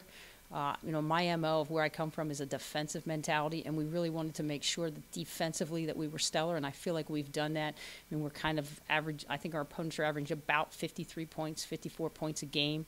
And, we're averaging close to 70, so that spread is very nice. And I think we've been able to do some things offensively that have helped, but we will always have our pillar on defense and make it difficult for you to do what you want to do. And, of course, you guys do leave the MAC Commonwealth this year. You go to the Landmark next year, changing it up a little bit, but the competition's still going to be tough. Catholic, Moravian, Scranton, like you can who's who list almost, kind of what you're leaving as well. So in some senses, does it feel like you're moving because competition will still be tough, or are you guys going to miss this conference? Well, I think we'll always miss this conference just because there's a lot of rivalries here that we really appreciate. But, if you look at where we're going to, that to me was the old MAC. Yeah. There were the teams we used to play when I played. So for me, it's not really a lot different. It'll be a little bit more traveling, but again, a very tough league, and I think it's very comparable to the MAC. So we'll enjoy going forward and see what that looks like. On the near future, wrapping up the conference play here at the weekend conference tournament following, how do you guys see the end of the season in your eyes? Well, again, we need to go to Albright and beat Albright. Again, a very tough team. I think, they've played people hard. Maybe they haven't come out on the winning side of things, but they're a very dangerous team. So we need to finish that up first. It'd be really nice. We've got a couple injuries. It would be real nice to get one of our players back, and we're hoping that may happen next week. So, we'll finish it out. Then we'll start focusing towards the playoffs. And, of course, again, 105 wins as a player. Now you've coached some as well and gotten those wins under your belt for this 1,000. What does this mean for the school? What does this mean for maybe the community as well? Well, again, I think E-Town has had this long heritage of having a great women's basketball program, and I think it's nice to see the national recognition come back. We had some very stellar years back in the 80s and 90s, and I think it's just nice to kind of get back to maybe that national prominence, and we're going to do our best to be the best possible team we can be, and, we'll just take it from there.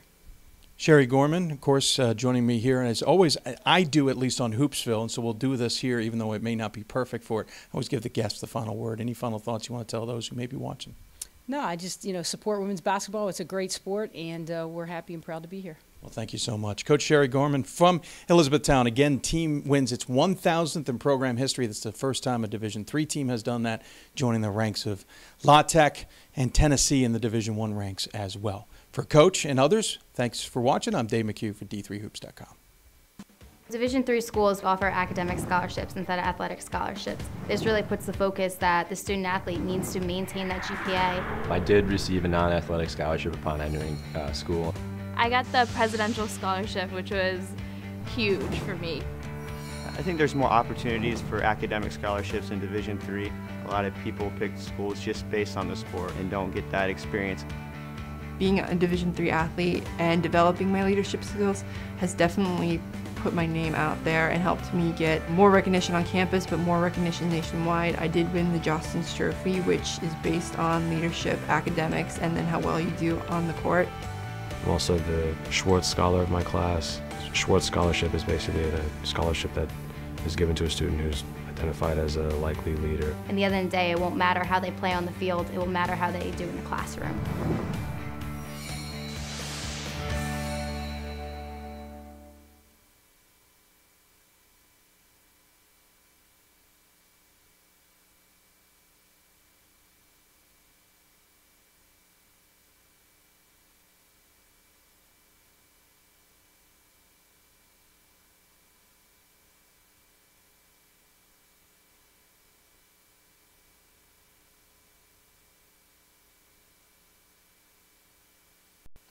I'm Dave McHugh for D3Hoops.com as we continue our coverage of Elizabethtown's 1,000th program win, first in Division III to ever do that, third overall. I'm joined by two players who've certainly been integral over the last 4 years in that. Kendra Beitel, the senior guard, and of course senior forward Taylor Kreider. And first and foremost, you guys knew the 1,000 win was coming along.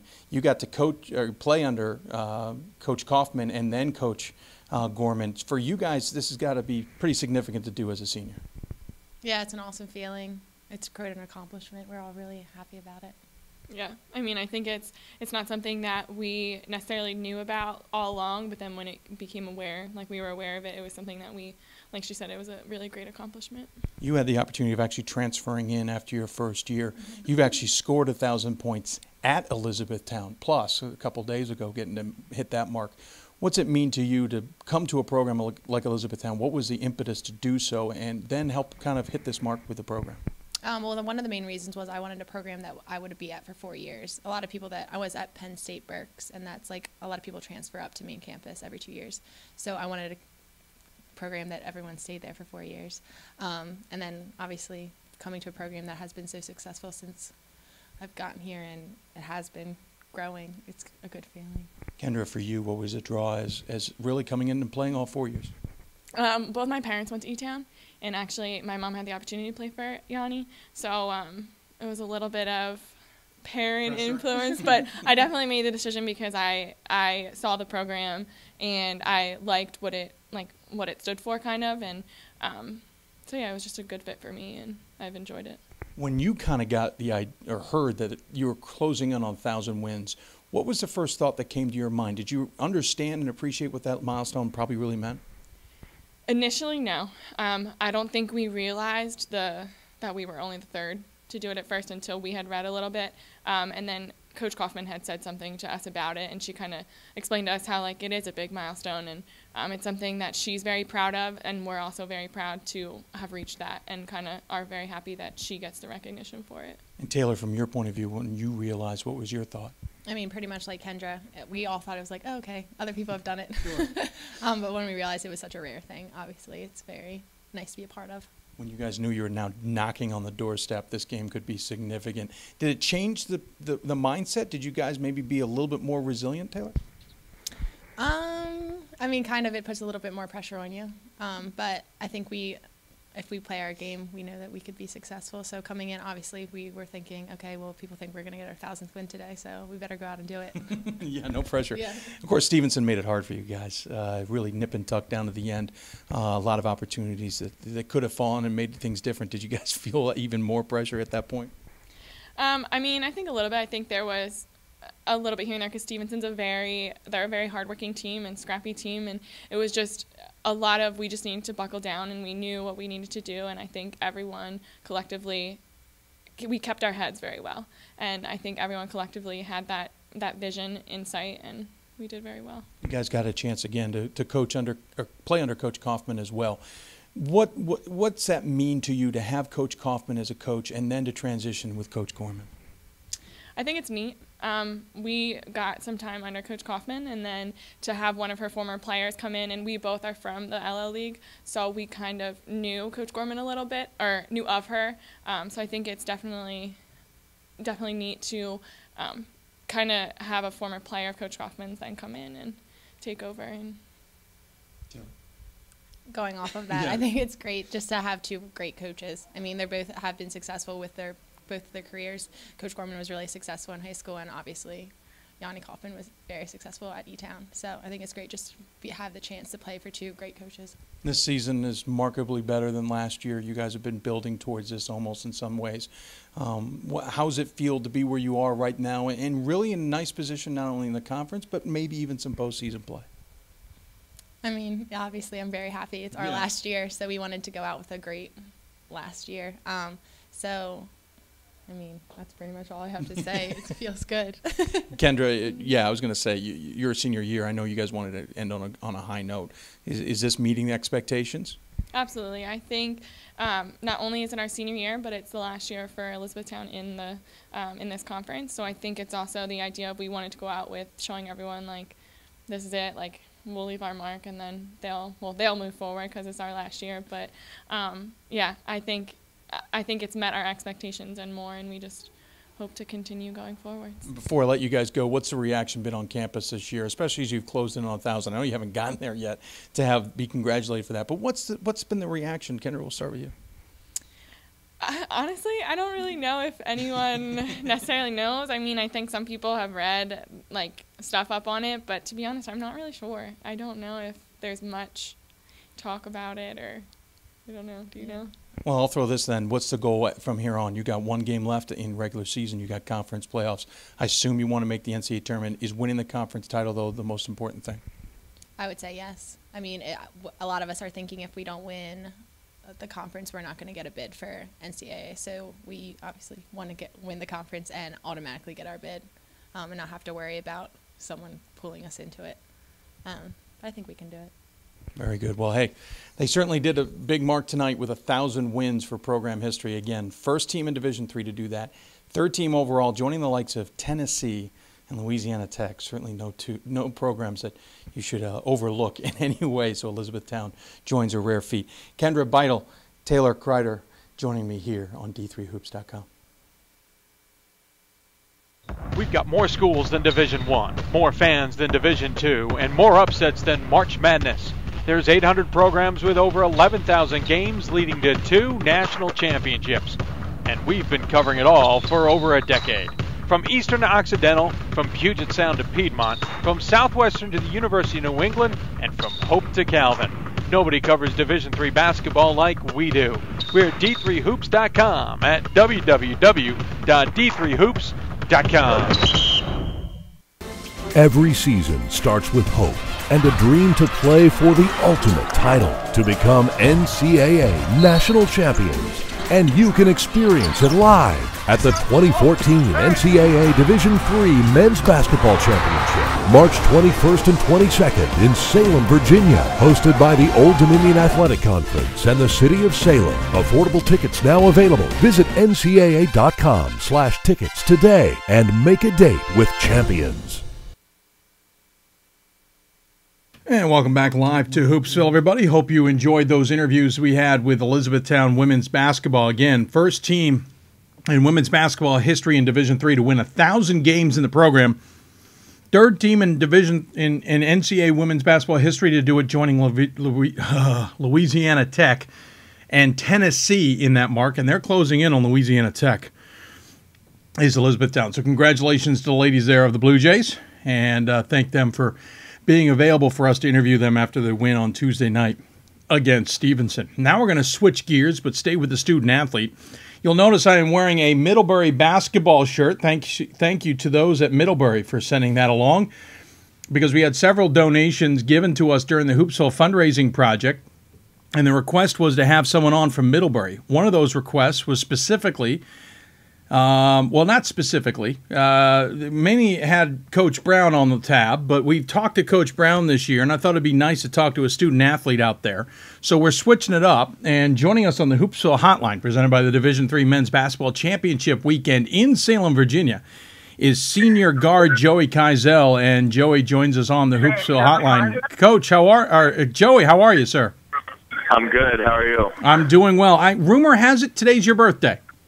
It is. I'm just finishing up dinner right now. Just enjoyed a nice slice of cheesecake. Oh, very nice. Not bad at all. I believe the person you're having dinner with may have been one of those who contributed to the project to make sure that I got a Middlebury guest on. It happens to be yourself. Well, for starters, happy birthday. Our gift to you is having you on the show.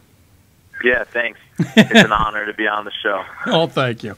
I'd love to know. The season probably hasn't gone as you guys had hoped. 16-8 on the season, 6-4 in conference play. I know as a senior you have done everything you can to try and will this team to better results, but you still got games ahead. Well, what's the focus now? Yeah, I mean, the focus right now is just for Hamilton on Saturday, and as you said, it's been a little frustrating, but at this point, we just have potentially 3 games left in our season, so we just want to just push hard and just work hard and hopefully get 3 NESCAC wins. But right now, the focus is just on Saturday. Obviously, Saturday is a game against Hamilton, who actually beat you earlier in the season, not that long ago, back on the 2nd at their place. Of course, this game will be at your place instead. You come off of a very tough loss against Amherst. As a senior, knowing that games are numbered at this point in time, it's win or go home. What's your message to the rest of the squad? It's just to keep working hard and make sure that we're not getting outworked. We may not have that many games left. We don't want to have any regrets when it's all said and done. And if we end up not making the tournament, it's as long as we go out hard and play as hard as we can, it'll be all right in my mind. Obviously a senior on this team, you have hit a lot of last-second buzzer-beater type shots to either tie games or win them for your squad. It almost seems to be second nature. Is it one of those where it's like, okay, yeah, give me the ball, I'll do it again?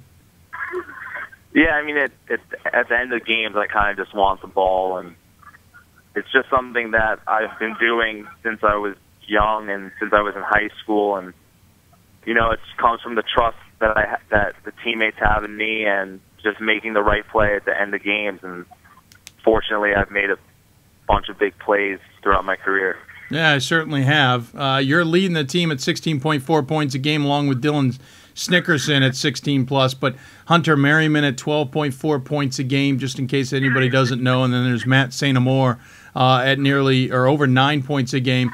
Do you ever feel like that you got a lot of pressure on you to try and will this team through what has been a frustrating season? I think at the beginning and the middle stage of the season, I was putting a little too much pressure on myself. But I think these last couple games, these last couple weeks, I've kind of just realized that it's not like I can't just do everything. It's got to be a team effort, and just trusting teammates and being positive has been my focus for the past few weeks, and it's definitely helped my game, and it's definitely helped the team. Of course, you guys seem to lose in fits. You lost to Stevenson and St. Mary's at the Hoopsville Classic. You then lost to Salve Regina, Plattsburgh State, and Bates in back-to-back-to-back games. You lost to Williams and Hamilton in back-to-back games. Obviously, you want to break that trend with the loss to Amherst, followed by this game coming up with Hamilton.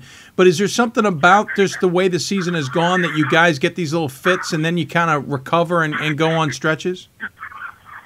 I don't really know why that's happened. I think we just had a couple bad stretches throughout the season, and we just can't have that happen this weekend, obviously, or else our season will probably be over. But I think our past success is really put ourselves as a team to beat on opponent's schedule. So we're never taken lightly, and if we don't come out playing our best game, there's a chance that we won't win. You've certainly seen a lot of success at Middlebury in your 4 years there, a couple trips to the Salem Civic Center as well. Just what's been the experience for you in those 4 years of playing for Middlebury? Yeah, I mean, it's been awesome. I've been able to play on 4 really good teams, 2 that made it to Salem, and I've been really fortunate to be part of a great program. And, there were a lot of hard times before I got here. And, to see all the success that we've had is just really amazing. And hopefully, once we leave, we can continue the success. Even if we don't make the tournament this year, hopefully we can start making a few more runs in the next years to come. What's it like to play in a conference that sees Amherst win national championships and Williams do it as well? It's a tough conference. You guys have been near the top for most of the time that you've been there. But what's it like to play against teams that have won championships and certainly have the focus on them? Yeah, it's very competitive. Amherst won it last year. Williams made the Final Four with us a few years ago. But it's not even just those teams that are tough competition. All of our games in the past 4 years have been nail biters, and you would think that our records in our conference would say that we would only have tough games against Amherst and Williams. But in so many games, we've had to come back from double-digit deficits in the second half, and it just speaks to the depth of the conference. Losing to Hamilton and Bates this year, Bates was the only team. I mean, their only win this year was against us. So the competition throughout the league is very difficult. What's your major? Economics.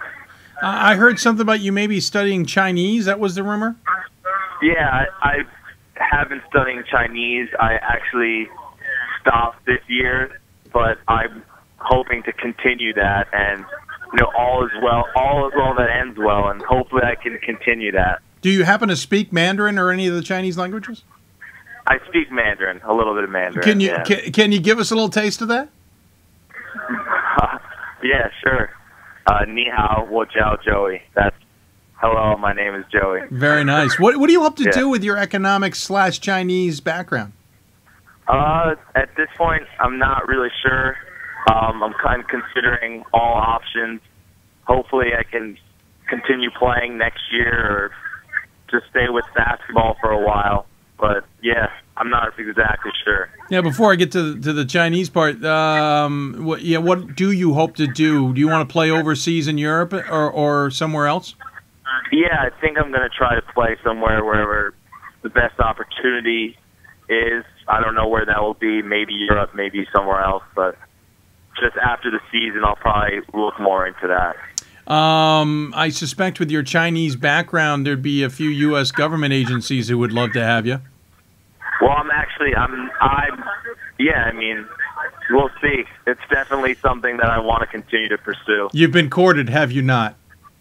Not yet. Oh, okay. Not yet. They might start giving you a call. Of course, you're up there in Vermont. What brings a guy from New Jersey to Vermont to play basketball? Yes, a prestigious school, but let's be honest, you're in the middle of Vermont. Yeah, I think the most important thing to me was the academic reputation of the school, but also having a great basketball team in the previous years before I got there was huge, and I wanted to go to a great school, but I also wanted to couple that with a great basketball experience. I realize your best moment may still be ahead, but I'll ask you it anyway. What's the biggest moment of your basketball career so far that really sticks out to you? I mean, the Final Four experience was amazing. Once in a lifetime, and obviously, once you have that experience, you just want to do it again. And having come so close in, say, on my freshman year, that's kind of just the goal every year. Every next year is just to get back there and improve. Well, we'll let you get back to your cheesecake and your birthday celebration. Once again, happy birthday. As always, we give the guests the final word. Any final thoughts you want to share with those who may be tuning in? If you want to watch our game on Saturday, 1 o'clock against Hamilton, go to the Middlebury website. Should be a good one. Very nicely done, sir. Good luck to the rest of the way. Hopefully Hamilton is not your last game. We certainly have enjoyed watching you play throughout your career. Again, happy birthday and good luck. Thank you. Appreciate it. Joey Keisel joining us on the Hoopsville hotline. He's going to go back to his cheesecake now, and I'm a little bit jealous myself. I'm sure it's pretty darn good. Again, as he pointed out, they play Hamilton at home, 1 o'clock on February 22nd. That is Saturday. That is the quarterfinals of the NESCAC tournament. Should they win, they will move on to the next weekend. And I'm not 100% sure who they are playing. I think they might have a rematch lined up with Amherst, if I am not mistaken. So we'll see how it goes for the Panthers of Middlebury and for Joey Keisel, who will finish off his season, at his career at some point this year. We're going to take another break. When we come back, we're going to go jumping back out to the west, go to Minnesota, and talk to a rather hot women's basketball team. They have only lost 2 games in the season and ranked in the top 25. Who are they? Find out next. You're listening to Hoopsville, presented by D3Hoops.com and the National Association of Basketball Coaches. We'll be back with more Hoopsville right after this. Division III allows you to be able to give yourself to other things. Not even just participate in them, but really get involved with them if you want to. There's a lot of interaction. It's not just sitting back, taking notes. You're actually doing hands-on things and better preparing yourself for your major. Choosing a Division III school, I've had the opportunity to develop my leadership skills and to be more involved on campus. Division III in athletics, affords students the opportunity not only to participate in intercollegiate athletics at a competitive level, but also gives them the opportunity to, engage in the other interests in their campus and in their lives outside of that sport and outside of the academics on the campus. And to have opportunity to have time to join clubs and being able to play basketball, it allows you to just be able to do everything you want to do. I wouldn't change it for the world.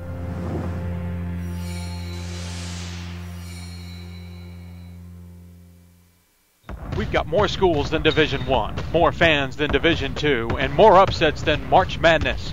There's 800 programs with over 11,000 games leading to 2 national championships.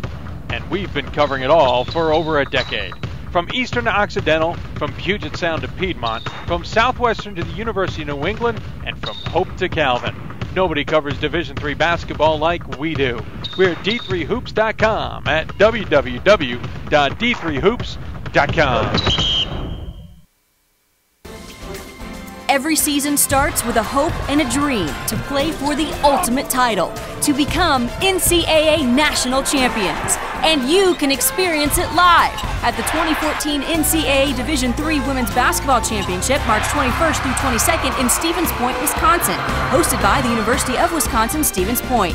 Affordable tickets now available. Visit ncaa.com/tickets today and make a date with champions.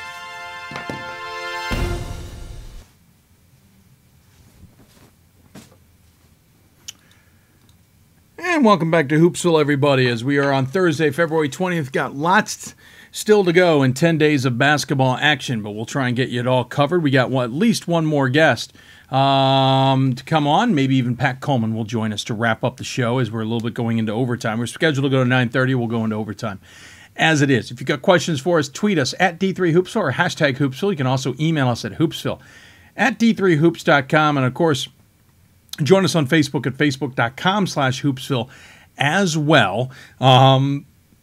First and foremost, 10 days left of the regular season. Again, in a week from Sunday, we'll be talking about who's in and who's out of the NCAA Tournament Special Selection Sunday show here on Hoopsville starting at 6 p.m. Eastern Time. Then on Monday, we will be on the air with our bracket show following the release of the NCAA brackets. And of course, we should also mention we'll be down in ODAC land for the first for the ODAC tournament that weekend as well. Hoopsville on the road, special times for those shows. Still working out the details, but we will not be on the air Thursday evening. We will be on Thursday, probably about 11 o'clock or so, leading up to the start of the women's basketball tournament and the ODAC. And on the men's side on Friday, same deal, leading up to the men's side, probably about 11 o'clock on Friday. We'll also have interviews throughout the day with coaches and others there in Salem, Virginia. And, of course, Salem is the destination for the men's Final Four as well. So look for all of that. Busy 10 days up ahead for all of us, not only the players, but those of us who cover the sport. We certainly love it, and that's why we do it. And we hope you'll enjoy the coverage. If you got questions, again, Twitter at D3Hoopsville or hashtag Hoopsville. Email us at Hoopsville at D3Hoops.com. And, of course, you can also get us on Facebook at Facebook.com/Hoopsville. Let's go back to the Hoopsville hotline. And joining us is one of the top teams in the country, the number 19 St. Mary's Cardinals out of Minnesota. And joining us on the Hoopsville hotline, presented by the Division III Men's Basketball Championship Tournament in the city of Salem, Virginia, is Mandy Pearson, head coach of the team. Coach, welcome to Hoopsville. Thank you. Thank you for having me on your show. Absolutely. Appreciate it. 22-2 this season. 19-2 in conference. Bethel and St. Thomas tripping you up. Of course, you got St. Thomas earlier in the season by 2 at home. They returned the favor unceremoniously in a 65-48 victory at their place, but you've recovered to win 3 straight.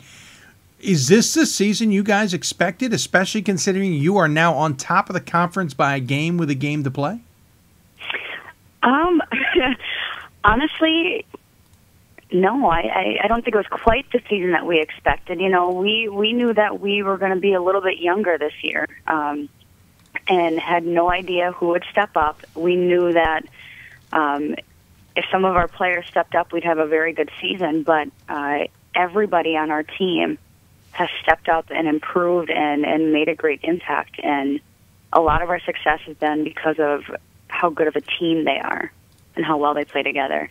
The team is always the important catalyst here. Your out-of-conference included a win over La Crosse. You got a win over Crown, which is, I can't even say that score without amazed by it. You got a win over North Central, but a lot of this has been conference play. You've only got 3 out-of-conference games to work with. That puts a lot of pressure on you to have a good season to position yourself if you can't win the conference tournament.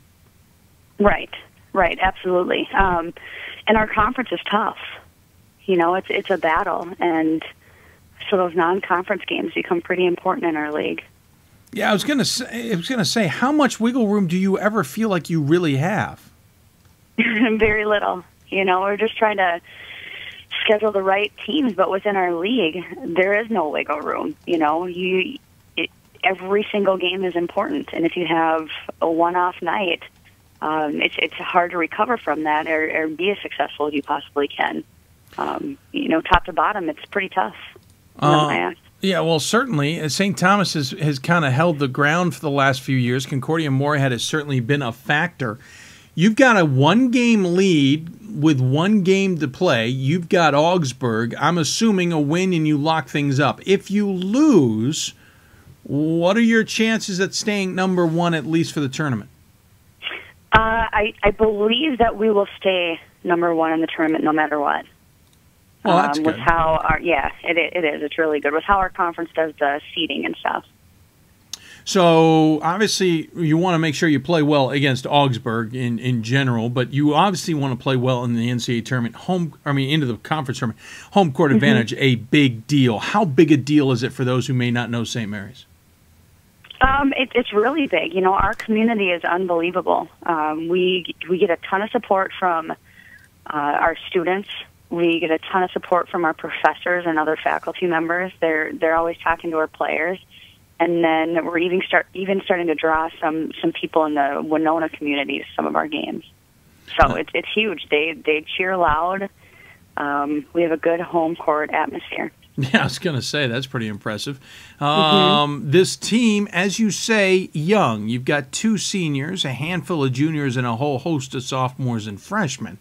When you certainly didn't have huge expectations for this team, as you allude to, but when you looked at the squad and how they're playing now, what has been the biggest surprise, maybe? You know, I wouldn't say that I didn't have huge expectations for this team. I just didn't know that right now we'd be sitting as the first place team in the league. And I think the biggest surprise has really been the poise of our younger players. You know, we knew that our juniors and seniors we knew what they would bring and that they would improve because they work extremely hard in the off season. But we've seen some really good things out of a couple of our sophomores that play, who came back and are much improved from where they were last year. And then we've actually had a couple freshmen come in who have been very poised. They've had some really big games for us.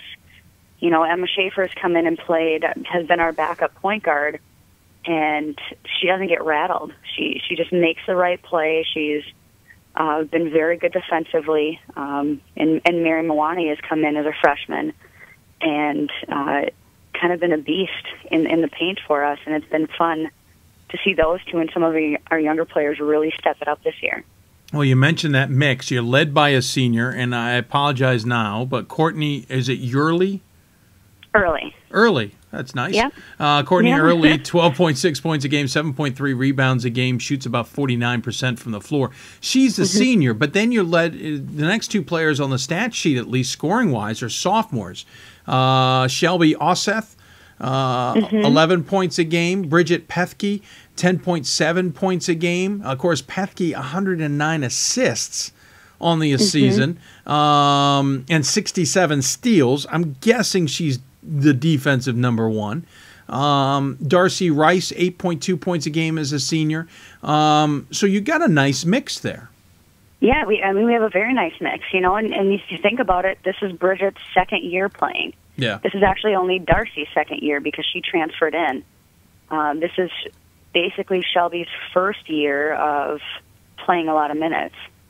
And they've done just a great job of gelling and, you know, doing whatever they need to do to help our team be successful. It's been super fun to watch us grow. And our coaching staff would talk at the beginning of the year that we would hopefully be that team that starts with where we start at the beginning of the season and where we end. We just continuously climb and improve every single day. And that's what we've done. It's been really fun to watch as a staff. Of course, you played at Concordia Moorhead, so you certainly know this region well. And you know this conference darn well. You were Player of the Year twice in this conference. What drew you, though, to St. Mary's? There was an open job, and well, that's easy. yeah, you know, and when I applied for it, I quite honestly didn't I didn't think I'd even get an interview. That's what I was hoping for, was an interview, and it worked out really well. I met the right people at the right time, and you know, timing is everything in the coaching world, and it's been a really fun experience down here. You were the first player, I believe, in Cobber history to break 1,000 points and the 500 assist mark, which is darn impressive to say the least. But I think as a student athlete, you may be overachieved. You're a psychology major while minoring in sociology, health, and coaching. You know, you don't have to try that hard. I don't have to try that hard. Well, actually, I was very fortunate. The high school that I went to, administratively, had a ton of college courses that you could take as a junior and senior. So I came into Concordia with at least a semester of classes already done. So I had some extra time to kill and was able to pick up an extra health minor. I think you cheated. But what's interesting, Coach, is since you took over, your team was 4-21, 4-21, 5-20. Then it started turning around 11-14, then 14-13. Last year, 22-5. Now you sit at 22-2. What's been the secret? What's been the magic that's helped turn this program around and have them compete? There's really no secret to it, except we've been fortunate enough to have the right people in our program. The assistant coaches on our staff right now, Jenna's been here for 5 years. Brett has been here for 4. You know, and we work really well together, and they do a really good job. Jenna's great at recruiting, and they're both great on the court working with their players. So, I mean, that consistency has been a very important component to our success. And then we have the right people in our program. Every player on our team, you know, they work hard. They spent a lot of time in the off season. You know, obviously at the Division III level, we can't keep track of what they're doing, but you can tell when they get to practice on October 15th who's been in the weight room and who's taken extra shots and who's been working on the things that we ask them to improve on. And every single person made adjustments to their game and improved over the off season. So it's fun. It's fun to have an awesome group to work with. Last season, you guys lost, was it the conference title game against St. Thomas, don't make it to the NCAA tournament. How important is it, especially as the 1 seed, to at least get through the conference tournament, maybe even beat St. Thomas if they happen to be the team you've got to face, and get a conference title and make the NCAA tournament? I don't know how important, you know, I don't know what to say about how important it is, but it's something we would really like to do. You know, our motto this season has been to get better every single day, and I think if we continue to do that, we'll be putting ourselves in the right position to do some great things in the conference tournament and you know, play at our highest potential. Talking to Mandy Pearson here, number 19, St. Mary's Cardinals, 22-2 on the season. Back to your relationship with Concordia, Pat Coleman points out that's 2 schools are about 5 hours apart. He wonders if that's a safe buffer zone for you. A safe buffer zone? From your alma mater. Sure. Sure. Actually, my hometown is almost right in between, so. Perfect for you. Maybe it's a little further away from where I grew up, but. Right there. You got the game against Augsburg. You've got the tournament ahead. I've asked this a lot of coaches over the last few weeks and even tonight. What's the message to the team in the locker room? Same thing that we say for every game. We just want to compete at the highest level that we can possibly compete at, and our players have bought into that. And you know, the battle, they fight against themselves every day. They compete against themselves to improve and play the best that they can. So our message will be the exact same. You know, on Saturday, probably a little bit sappier because we'll be celebrating our seniors and everything that they've brought to our program. But the message will just be to get better every day. Well, congratulations on the season. Certainly a great mark. Number 19 in the country is certainly something to be proud of. And we'll look forward to seeing how the season progresses and how the conference tournament shakes out. As always, we give the coach the final word. Any final thoughts you want to share with those who may be tuning in? Any final thoughts? It's been a fun year. You know, I'm having a blast. Everybody in our program makes coaching fun for myself and for our coaching staff. So it's been a lot of fun. Fun ride. Well, very good. Congratulations once again, Coach. An impressive turnaround of this program to get it to where it is now and on top of the conference. Good luck, and we'll talk soon. Thank you very much. Mandy Pearson joining us on the Hoopsville Hotline again. St. Mary's 22-2 on the season. Have Augsburg coming up on Saturday to wrap up conference play. She points out it'll be senior day for them. And, of course, then they are number 1 in the conference, and they will host the conference tournament as long as they're in it. Looking to win a conference over Concordia, Moorhead, and St. Thomas, who are lurking right behind them. We're going to take another break, final break of the show. And coming up next, Pat Coleman will join us. If you have questions for us or, for me or Pat, tweet us at D3Hoopsville or hashtag Hoopsville. You can also email me at hoopsville@d3hoops.com or join me on Facebook at facebook.com/Hoopsville as well. When we come back, like I said, Pat Coleman joins us, and we'll figure out how to answer some of your questions and also take a look at what is going on around the country. You're listening to Hoopsville, presented by D3Hoops.com and the National Association of Basketball Coaches. Back right after this. Division III allows you to be able to give yourself to other things. Not even just participate in them, but really get involved with them if you want to. There's a lot of interaction.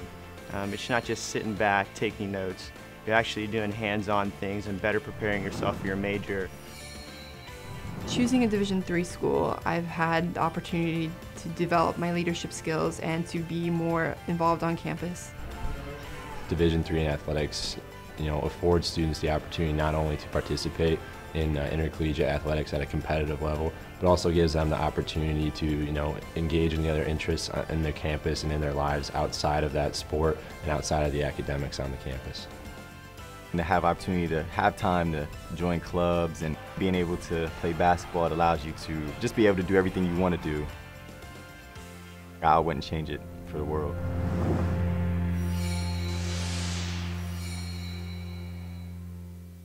We've got more schools than Division I, more fans than Division II, and more upsets than March Madness. There's 800 programs with over 11,000 games leading to 2 national championships. And we've been covering it all for over a decade. From Eastern to Occidental, from Puget Sound to Piedmont, from Southwestern to the University of New England, and from Hope to Calvin. Nobody covers Division III basketball like we do. We're at D3Hoops.com at www.d3hoops.com. I know sports is important, but having the academic part along with it is a big plus. I've discovered in myself, a newfound ability to overcome adversity at all different angles. At a Division III school is really shaped around you developing yourself as a complete individual. The end result in my mind is you just become a very well-rounded person. Before I came into college, I didn't really think I'd be able to balance so much. It helps a lot that you have a family with your team that can guide you. With a D3 school, there's a lot of time for other opportunities. The coaches expect a lot of you during soccer, but after soccer, that's your own personal time to really find out who you are and other opportunities that you can pursue. By balancing all of my interests, basketball, my leadership skills, and academics, I'm able to better prioritize my life and to manage it.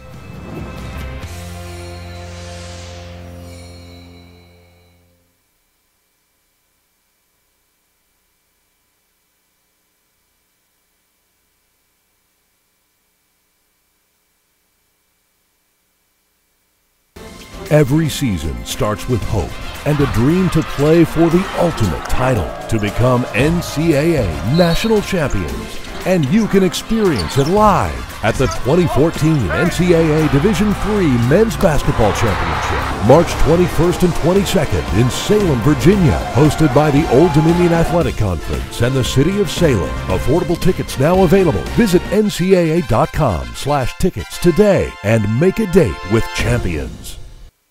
We've got more schools than Division I, more fans than Division II, and more upsets than March Madness. There's 800 programs with over 11,000 games leading to 2 national championships. And we've been covering it all for over a decade. From Eastern to Occidental, from Puget Sound to Piedmont, from Southwestern to the University of New England, and from Hope to Calvin. Nobody covers Division III basketball like we do. We're at d3hoops.com at www.d3hoops.com. Every season starts with hope and a dream to play for the ultimate title, to become NCAA national champions. And you can experience it live at the 2014 NCAA Division III Men's Basketball Championship, March 21st and 22nd in Salem, Virginia, hosted by the Old Dominion Athletic Conference and the City of Salem. Affordable tickets now available. Visit ncaa.com/tickets today and make a date with champions.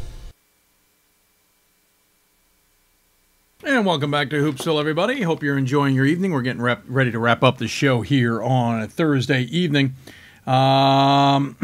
You can certainly ask us questions and find out what's going on at D3Hoopsville or hashtag Hoopsville. Email us at hoopsville at d3hoops.com or on Facebook at facebook.com/Hoopsville. That's how you can interact with us. And that's because I say us. Joining us on the Hoopsville Hotline, presented by the Division III Men's Basketball Championship Weekend in the city of Salem, is our esteemed colleague, Mr. Pat Coleman. Sir, welcome back to Hoopsville as always. Yeah, sure. How's it going? Are you ready to do another 9 hours? Sure. Let's. What? No. Not that? I'm good. I'm good. No, tonight's fine. All right. Because I could book another 18 guests if you like. Sure. You did a yeoman's job for me. I greatly appreciate it today. Oh, yeoman. I should have called Oberlin. That would have been great. Oh, that would have been nice, except I don't know if they want to talk about their season. They have like one game to talk about. Anyway, if you got questions for Pat or I, at D3Hoops. Oh, you apparently are the head coach of Randolph-Macon, and it's actually Radolph Macon, according to my stuff here. That's fascinating. That's awesome. Look at that. Nothing like catching a mistake after the fact. Last time I was a head coach, it was 5th and 6th graders, and it was in the 80s. And, yeah, so there's that. Well, we'll get this solved here quickly enough. If you do have questions for Pat and I, at D3Hoopsville or hashtag Hoopsville. Of course, you can also join us on Facebook, facebook.com/Hoopsville, or email us at Hoopsville at d3hoops.com. First and foremost, second regional rankings out, and mixed reviews. Well, shockingly enough, mixed reviews. There are always mixed reviews. Anything jump out at you about the second one, though? Some things that we've already discussed, maybe not on the show, but certainly out in the on the message board and in social media and stuff. I don't really see why, considering the data that's there, that Scranton should really be ranked ahead of Cabrini. That jumped out at me. I mean, I know Cabrini's strength of schedule isn't great, but I think that's the only criteria, though, that they lose to Scranton on. Right, exactly. I mean, everything else, winning percentage, head-to-head, massive pretty head-to-head. Significant head-to-head decision. Yeah. I just feel like sometimes this might be one of those instances where the strength of schedule is a little bit over-emphasized. It should not be used to elevate a team that has 2 more losses, including one of them, to the team that they're ranked ahead of. So, well, and I remember last week, what I had learned was the committee was debating, one of those things they were debating was head-to-head versus an overall resume. You could see that in the WashU Illinois Wesleyan one. I think that's where that one stands out, to be sure. And then the SOS versus winning percentage. But again, as you point out, in that example there, I understand SOS is a major difference, and our mathematician, Night Slappy, points out that Scranton's SOS may be highly elevated by fluffy math. Bad math. Yeah, bad math, fuzzy math. And that might be the reason, but still it's one criteria, and I understand that SOS is important. That's why they put it in place. But when everything else outweighs it, and we've seen it in other examples, SOS should take a back seat. Yeah, I agree.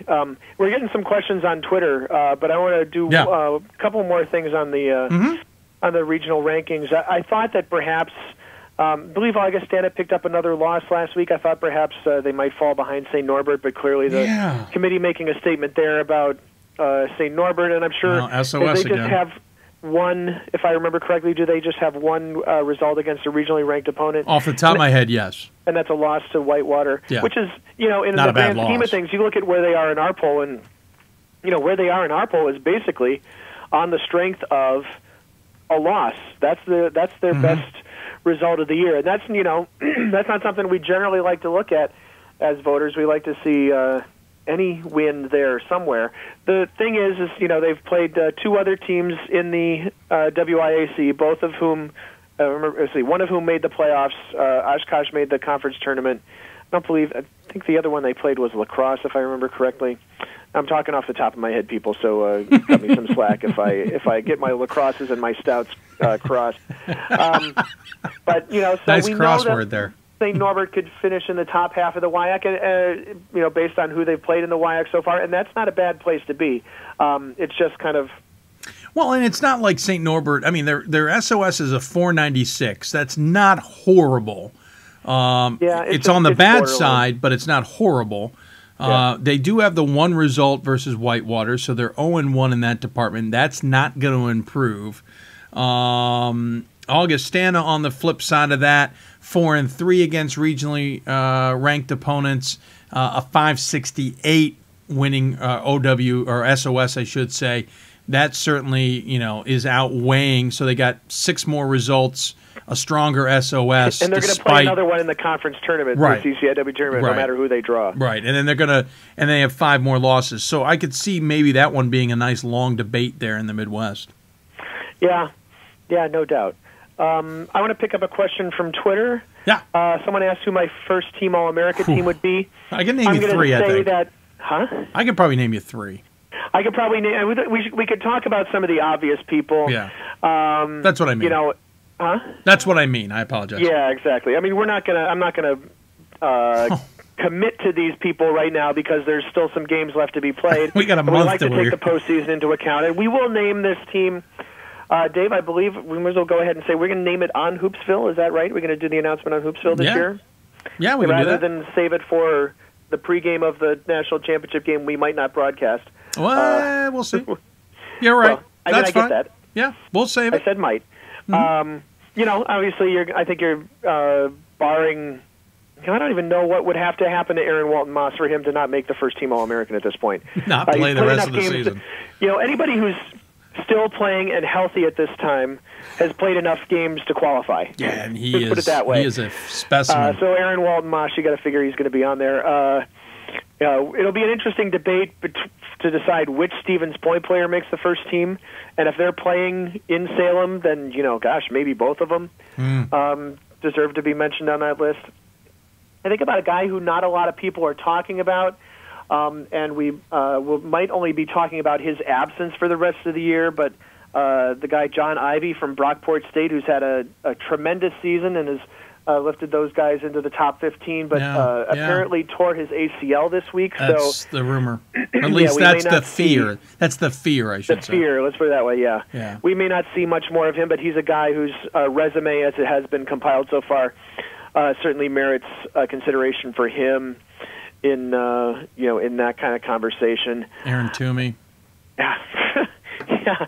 Wow, we named 4 people before we named Aaron Toomey. I know. But yes. But he's, I mean, and I could Aaron name... Toomey belongs in that discussion, too. Yeah. I don't know how many guards we can put in there, but yeah. Toomey and Walton Moss came into this season as 1 and 1A, right? So pretty much.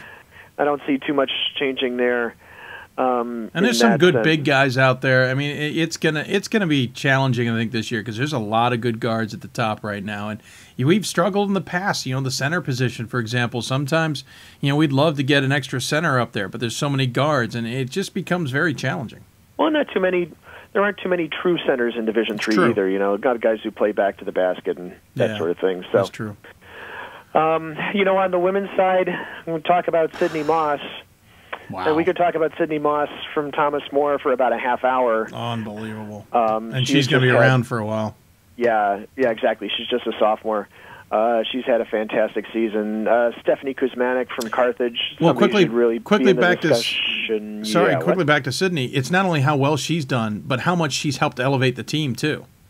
Yeah, it's not a one-person show. Everybody seems to be playing really well around her, and has Those who are more tasked to be in support of her, as I spout biz speak from working at my day job, like Devin Beasley, who used to be a pretty significant scorer for them, and now is feeding her and other people to the tune of 11, 13, 18 assists a game. Those are individual games, not her season-long average, people, but those are still some pretty impressive games. The interesting thing for Thomas More will be if they can break through the kind of glass ceiling that's been set for them. They haven't gotten out of like the Sweet 16, and they certainly haven't been to the Final Four in the years that they've been good. So can they be that team in the Great Lakes that actually is the championship contender, rather than the one that has played a backseat to DePaul and Hope and Calvin over the past few years and has not been able to match up with those teams. So that'll be interesting. Now I would be talking more generalities, not necessarily first-teamers, but Stephanie Lang from Olivet has had a really good season. Oh, yeah. Melissa Toby from Montclair State, Lauren Avant from Rhodes. Those are names you've probably heard more than once, especially if you read the D3 Hoops Team of the Week. I was going to say, has the Team of the Week officially been renamed the Sydney Moss Team of the Week? There was a stretch there, wasn't it? It was unreal. I probably could name her every single week. She averages 257 points a game. Yeah. So I might be exaggerating. If you count her 1 year at Florida, she's already scored 1,000+ points. Yeah, exactly. That's amazing. She's going to be. We talk about. You mentioned Ashley Roser from Wells, who has 2,000 points and 1,300 rebounds, and she's in some rarefied air right now. But Sydney Moss is going to obliterate those kinds of things. Yeah, I agree with you entirely. For the first team's always tough to try and figure out this far in advance, but those are some good names to say the least. Our good friend Wags wants to know who you are and where you're going. I'm just throwing that out there. Do I know where I'm going to? Do I like the things that life is showing me? No. Chances of Alvernia making the tournament with their current resume. They got to they got to win the conference. Yeah, they have to win the conference. There's just no way. Look at and this is, think of this, even if you're not an Alvernia fan, but if you're a team who's in the bottom 2 or 3 of your regionals ranking, it's good to be listed. But those are not safe positions by any stretch, obviously. Just a reminder. And they're probably going to take another loss. If they don't win the conference tournament, they're taking another loss. That's right, exactly. Just a reminder, even though it's been 15 years that we've done it this way, in case you're coming from somewhere else, like Division II, where regional rankings guarantee you selection. Here, this is just a guide. There are 9 Mid-Atlantic teams listed. There are probably not going to be 9 Mid-Atlantic teams taken in the tournament, and certainly not 4 or 5 at-large teams probably from this list. Remember, some of these, there's 62 spots in the men's tournament, 64 in the women's. Some of these spots are going to be taken up by teams that have automatic bids that aren't regionally ranked and aren't even going to be close to regionally ranked. Someone goes 15-13 but wins the right 3 games and wins their conference tournament. Is gonna take one of those spots, and not that they necessarily take an at-large bid from somebody, but just so you don't think that if we list 60-some teams here, that these are the teams that are likely to go to the tournament. So if you're Alvernia or Hood, or Rose-Hulman or Milwaukee School of Engineering, Nichols, Middlebury, Rhode Island College, Hardin-Simmons, Augsburg, Pomona-Pitzer, Colorado College, I don't think there's an at-large bid for you guys this year, and winning the conference tournament is definitely what it's going to take to get you guys in for sure. And it's funny because Hood, I would have said 2 weeks ago, was on track of solidifying themselves, and then they went through a bit of a tough stretch. So, chances of Alvernia making it, they've got to win. It's just that simple. Honestly, in the MAC Commonwealth in general, if you're a fan of that conference, the winner is certainly going in. Messiah's put themselves in a little bit of trouble of getting an at-large bid. I don't know how that conference may have gone from having 2 easy bids to just 1, the way they played the last few weeks.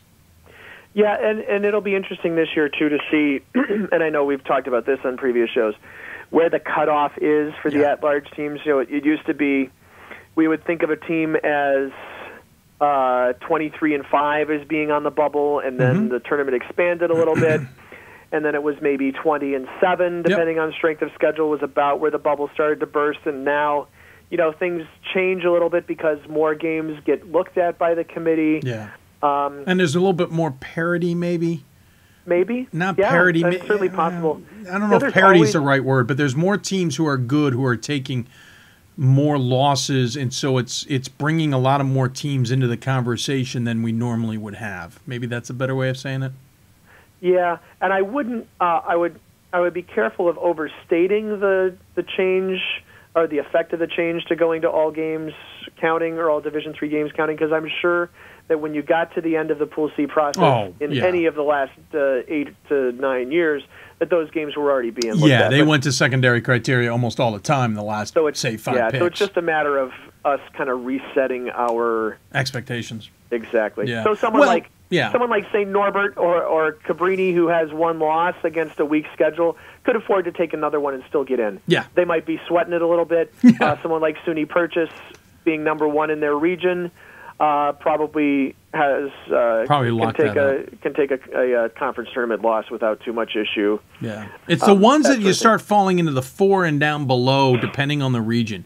East region, for example, 4 and below is trouble. I would say in the Midwest, it's probably more like 6 and below. This is off the top of my head. I'm not looking at the regional rankings right this second. Northeast, it's a little bit, probably around the 7 mark.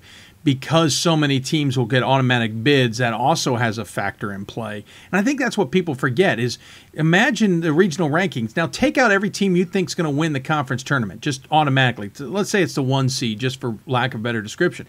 Take them out. Now look at your regional rankings. Who's now on top? Who's now in a position that may get considered? And who's now still stuck at a 3 spot and could be in trouble?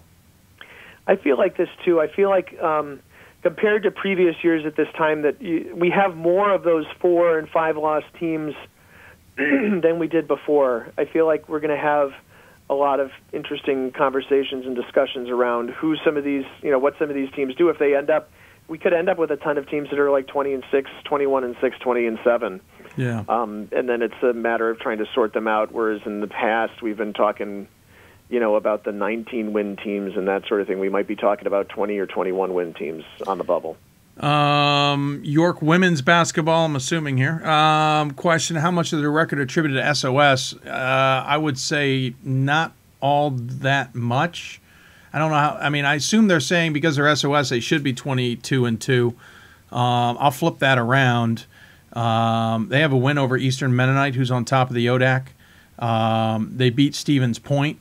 They are in a decently tough conference with the likes of Mary Washington, Christopher Newport, though Mary Washington certainly not having as great a season as usual, Marymount, Salisbury. So I think that, in my opinion, Pat, granted their SOS is a 523, I think that 22-2 record maybe is better than the SOS would indicate it should be. I don't know. That's just my read.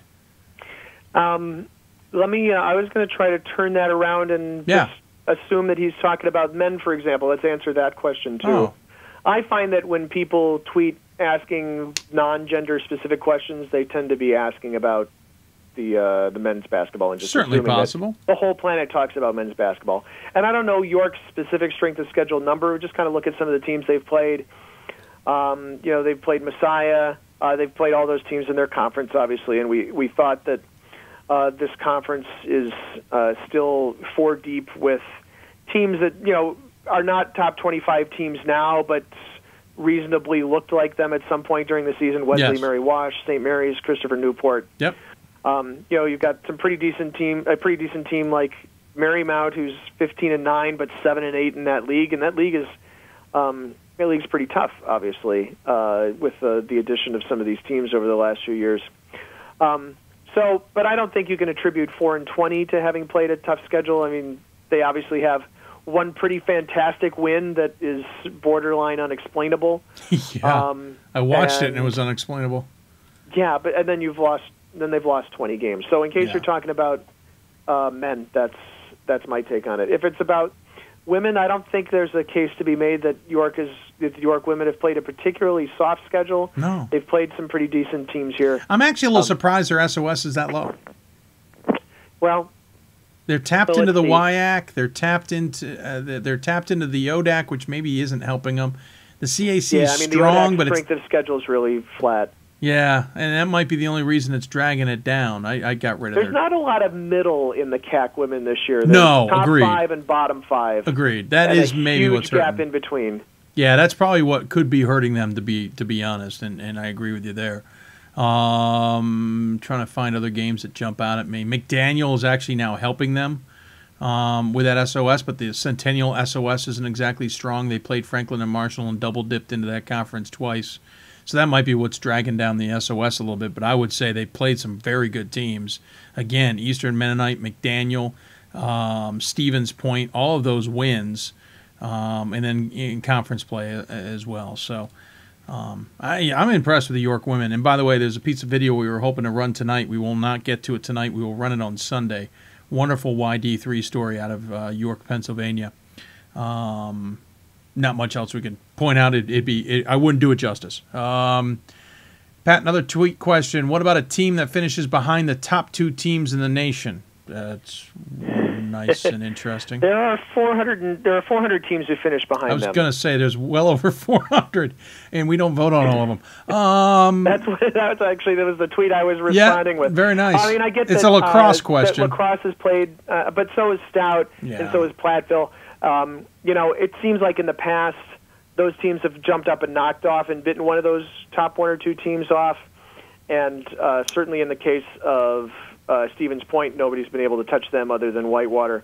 Usually, even that took overtime. One of the good teams goes to Stout or goes to lacrosse or goes to Platteville and picks up a loss, and that didn't or hasn't happened this year. And I don't remember what Stevens Point's final game is, but point being, I don't think the middle and the bottom of the WIAC is as good as it has been, but those top 2 teams are frickin' fantastic. Yeah, I saw someone on the board say hopefully they can put them on opposite sides of the bracket. They can do their best. There's a chance if they can do it right and flip the brackets a little bit, they could meet in a championship game. We've seen that capability. It just has to do with positioning of the bracket and basically putting the 2 brackets, as it were, that are next to each other in that area opposite each other on the piece of paper. It's just a paper thing. What helps us all out as men's basketball fans, if we want to see that happen, is the fact that Whitewater is really close to Chicago, and they are within 500 miles of a bunch of teams in like Kentucky and Ohio and Indiana and Michigan, where they might be able to break out of that mold a little bit. They may not get as many home games as they might like, but if they have the opportunity to play to the title game without having to face Stevens Point, then I'm certainly I'm certain they would be okay with that. And you know, of course, they have to win all those games, but it would be nice to see the bracket give them the opportunity and give other closely related teams who are similarly talented. Yeah. How about that? Nice. I think there's might be some hyphens in there. The opportunity to do the same. Well, and you could put Stevens Point in quote unquote the West bracket. You could put Whitewater in the Central Great Lakes bracket, and I'm not really using real terms here. And then put on paper those on the opposite sides of each other and have them coming together. It's certainly possible. I think, what was it, a few years ago, you and I in Salem kind of looked at some of the committee members and go, do you realize if you had just done this on paper? And they did it the next year, and they've done it almost every year. So it's certainly capable. We've seen Williams and Amherst on opposite sides of the bracket before. It's just a paper thing. It's not a geography thing in that case. Once you get those 4 brackets to Salem, then the cost is the same whether one plays 4 or one plays 3 or one plays 2. Exactly. And speaking of which, I think it's interesting right now because we don't have 2 teams in the Northwest Conference that are going to get in unless someone upsets Whitworth. You're not going to get an extra bid out of the SCIAC, period. We're in a scenario here where that usual bye to the Northwest gets put in place so that 2 teams can play on Thursday and then they play on Saturday and then one of them flies out. You're in a scenario where we're almost looking at a mandatory 2 flights or something because the South isn't helping either out of Texas. Well, so let's see. One way where for those of our fans who are both basketball and football fans, one thing to remember is that the SCAC did not lose its automatic bid in basketball, so they help us out a little bit. Yeah.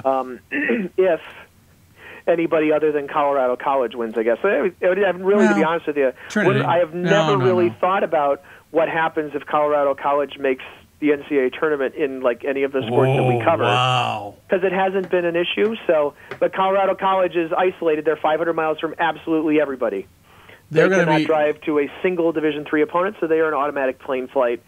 Yeah, I know. So, do you get then?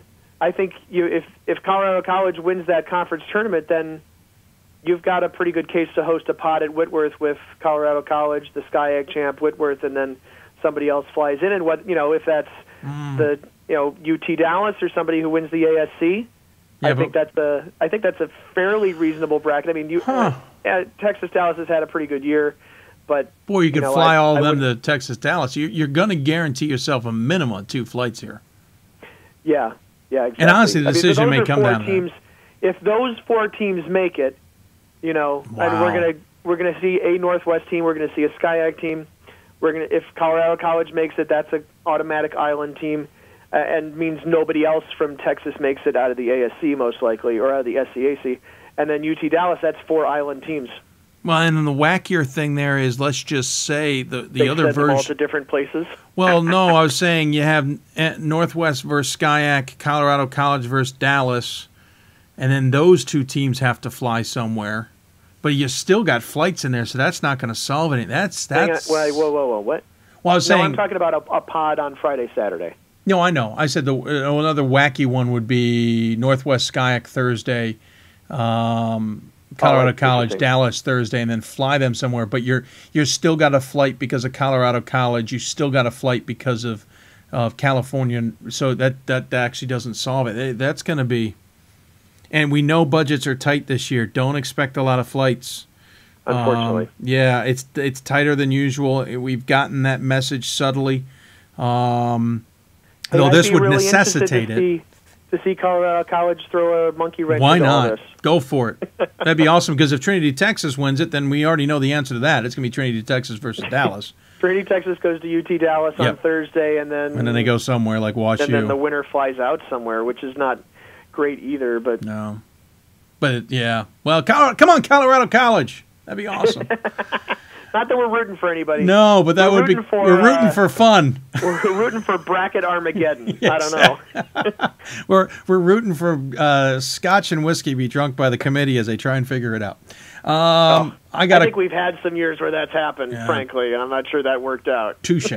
Got a question on my Twitter account. How many teams do you think could go to the NCAA men's tournament from the ODAC conference? This one's tough this year. ODAC. The ODAC, last I checked, 10 of the 12 teams had above 500 records. It could have changed because I haven't checked since the last games. And we still had Randolph-Macon and Virginia Wesleyan 1-2 in the South. Which I think is the most fascinating thing, considering Virginia Wesleyan's record at 16-6 in Division III. Texas Dallas is sitting at 4. Texas Dallas is suffering from the ASC conference schedule because their SOS is not being bolstered enough by just 3 out-of-conference games. I'm surprised Center is sitting at 5. Well, okay, before we throw all the blame on the conference schedule, just a reminder that UT Dallas played Austin College, they played Southwestern, and they lost to Trinity. Yeah, I don't disagree. Those are their 3 out-of-conference games. It's not just the fact that they only get 3 out-of-conference games, it's how they use them. I don't disagree. I just mean they didn't have other games to add to it. But I don't disagree with that adage at all. But I'm still surprised that they sit 4 with Virginia Wesleyan and Emory ahead of them, especially Emory. I think the ODAC in the South is being treated just like the CCIW in the Midwest, and they're going to end up with so many games against regionally ranked opponents because, not only those 2, of course, but Guilford also being regionally ranked as well. Yep. Gives and Randolph-Macon goes 5 or 6 games plus probably a meeting in the conference tournament with at least one of those teams, if not both. I would say, looking at this regional ranking, and granted things can change, Virginia Wesleyan could go into a tailspin here, but let's just say for craziness, I think the ODAC gets 2. I don't see a reason why you can't get 2 in. I think if things hold serve and one of those 2 wins the tournament, then I think they both get in. I think that whoever doesn't, especially if it's Virginia Wesleyan, if they lose in the ODAC tournament, they probably sit on the board for a while and they don't get chosen right away. And they may block the rest of the eventually they will South. And they may block the rest of the South as a result. Yeah, exactly. If they're the top team from the South, then it might be a while, and maybe nobody else from the South gets in. And, to be honest with you, I'd probably be okay with that. I mean, Emory's 15-7, and then UT Dallas would have to project would win the automatic bid. Center we'd project would be the Pool B team, and then we'd have Guilford, and I don't think that Guilford's got to win to get in. Guilford or Oglethorpe or whatever, or Hardin-Simmons makes a super compelling case that we absolutely have to put them in. No, I think Guilford's got to win to get in. And if they win to get in, that puts Virginia Wesleyan, let's just say argumentatively on the bubble, because I think Randolph-Macon gets in. And so, yeah, you get a blocker there in Virginia Wesleyan. So that's why I'm pretty confident to get in. If Guilford wins, then it's an outside chance of 3. One more thing. Since this ranking came out, Guilford lost at Emory and Henry. Ooh. And, I mean, losing to Emory and Henry is a fairly rare thing this year. Mm-hmm. So Emory and Henry's 4-20. They'd had a 20-game losing streak before Guilford came to town. So Guilford's got to win to get in. Yeah, Guilford's got to win to get in. And that's why I say the ODAC is a 2-bid league. Yeah. Outside chance at 3 should Guilford win the conference, or anybody win the conference. Yeah, I mean, obviously, when we talk about these things, we're not talking about upsets. So right. Non-upset based. Upset for that to happen. Yeah, not upset based. It's 2. Let's see what else we got going on. About regional rankings, I was kind of surprised that Dubuque was still as high as it was. I think obviously they're going to fall now. Well, there's the flip side of the SOS, which is it didn't seem to jump out. It didn't seem to be the culminating thing. I'm quickly calling it up. SOS 509, but they only had one result versus a regionally ranked opponent. Granted, it was a win. Yeah, especially ahead of Whitworth. So they're heading the wrong direction. Oh, so. Yeah, they're in a flat out. Well, they've gone from controlling the IAC to out. They're now the 2 seed at best. Yeah, playing for the 2 seed. Yep, exactly. Yeah, I mean, in just a matter of 10 days. I'm surprised Whitworth sits 6. Is probably where that goes because of Dubuque. Well, because Whitworth. The fact that Whitworth is ahead of Colorado College despite having lost to them twice, that's the thing. Having lost to Colorado College twice really dragging Whitworth down in these rankings. Yeah, that's probably a fair point to say the least. Northeast, a couple surprises for me. Clearly SOS is the problem for Albertus Magnus, glaringly so. And on the flip side of that, WPI sits 5th. This is a little excessive. I think that. This is. I think we should be thinking about Albertus at maybe at the 5th spot, and I'm kind of surprised that Eastern Connecticut's so high. Yeah. And I think Albertus should definitely be ahead of Springfield. Mm-hmm. Maybe Bowdoin. I think there's an argument. Bowdoin. Man, hard to tell with the NESCAC, right? But there's an argument. Maybe WPI sits 5. Yeah, it's hard to say. Now, granted, Babson's ahead of him, but Babson's win over Amherst is. No, I'm sorry, not Babson's win. I was thinking of Emerson. Babson's win over WPI is jumping out. Babson's game against Amherst is helping their SOS, is what I was trying to do, and I combined the two poorly there. Middlebury sitting 11 is just interesting. I would argue that you take out. Yeah, I would argue in the Northeast, if you're not sitting higher than 6, you're in trouble of not making the NCAA tournament, which is why Albertus Magnus, in my mind, is surprising sitting at 8. The committee's basically saying you lose your conference tournament, you don't make the NCAA tournament.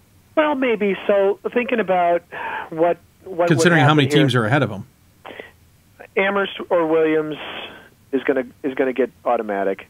Babson or WPI is going to get the automatic, presumably, or Springfield, all of whom are ahead of Albertus Magnus. That's 2 teams off the board.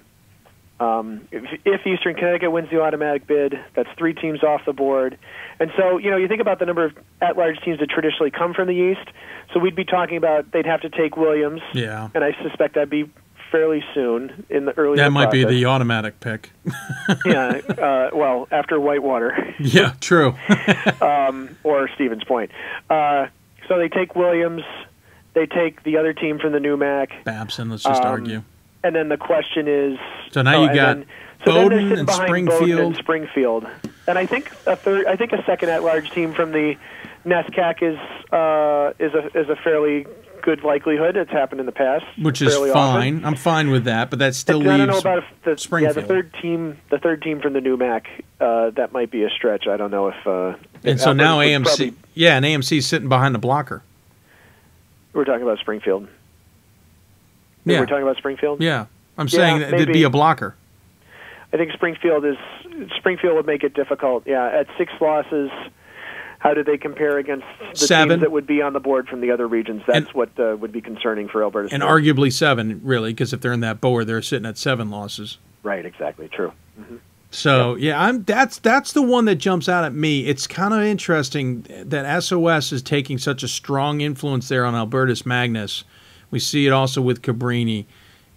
I think that's in those cases it needs to be outweighed just a little bit. That being said, it's not like Albertus Magnus has any results versus regionally ranked opponents either. Purchase. Oh, I'm sorry, Purchase. You're right. I'm sorry. I forgot about that game. I would have thought that the Purchase game might have moved them up, since that becomes a relevant factor in this week's rankings, but I guess not enough. And clearly the message is win. Just get the conference taken care of and win. Anything else jump out at you? I'm scrolling through them probably in a little more detail than I have in the last few days, or in the last 24 hours, I should say.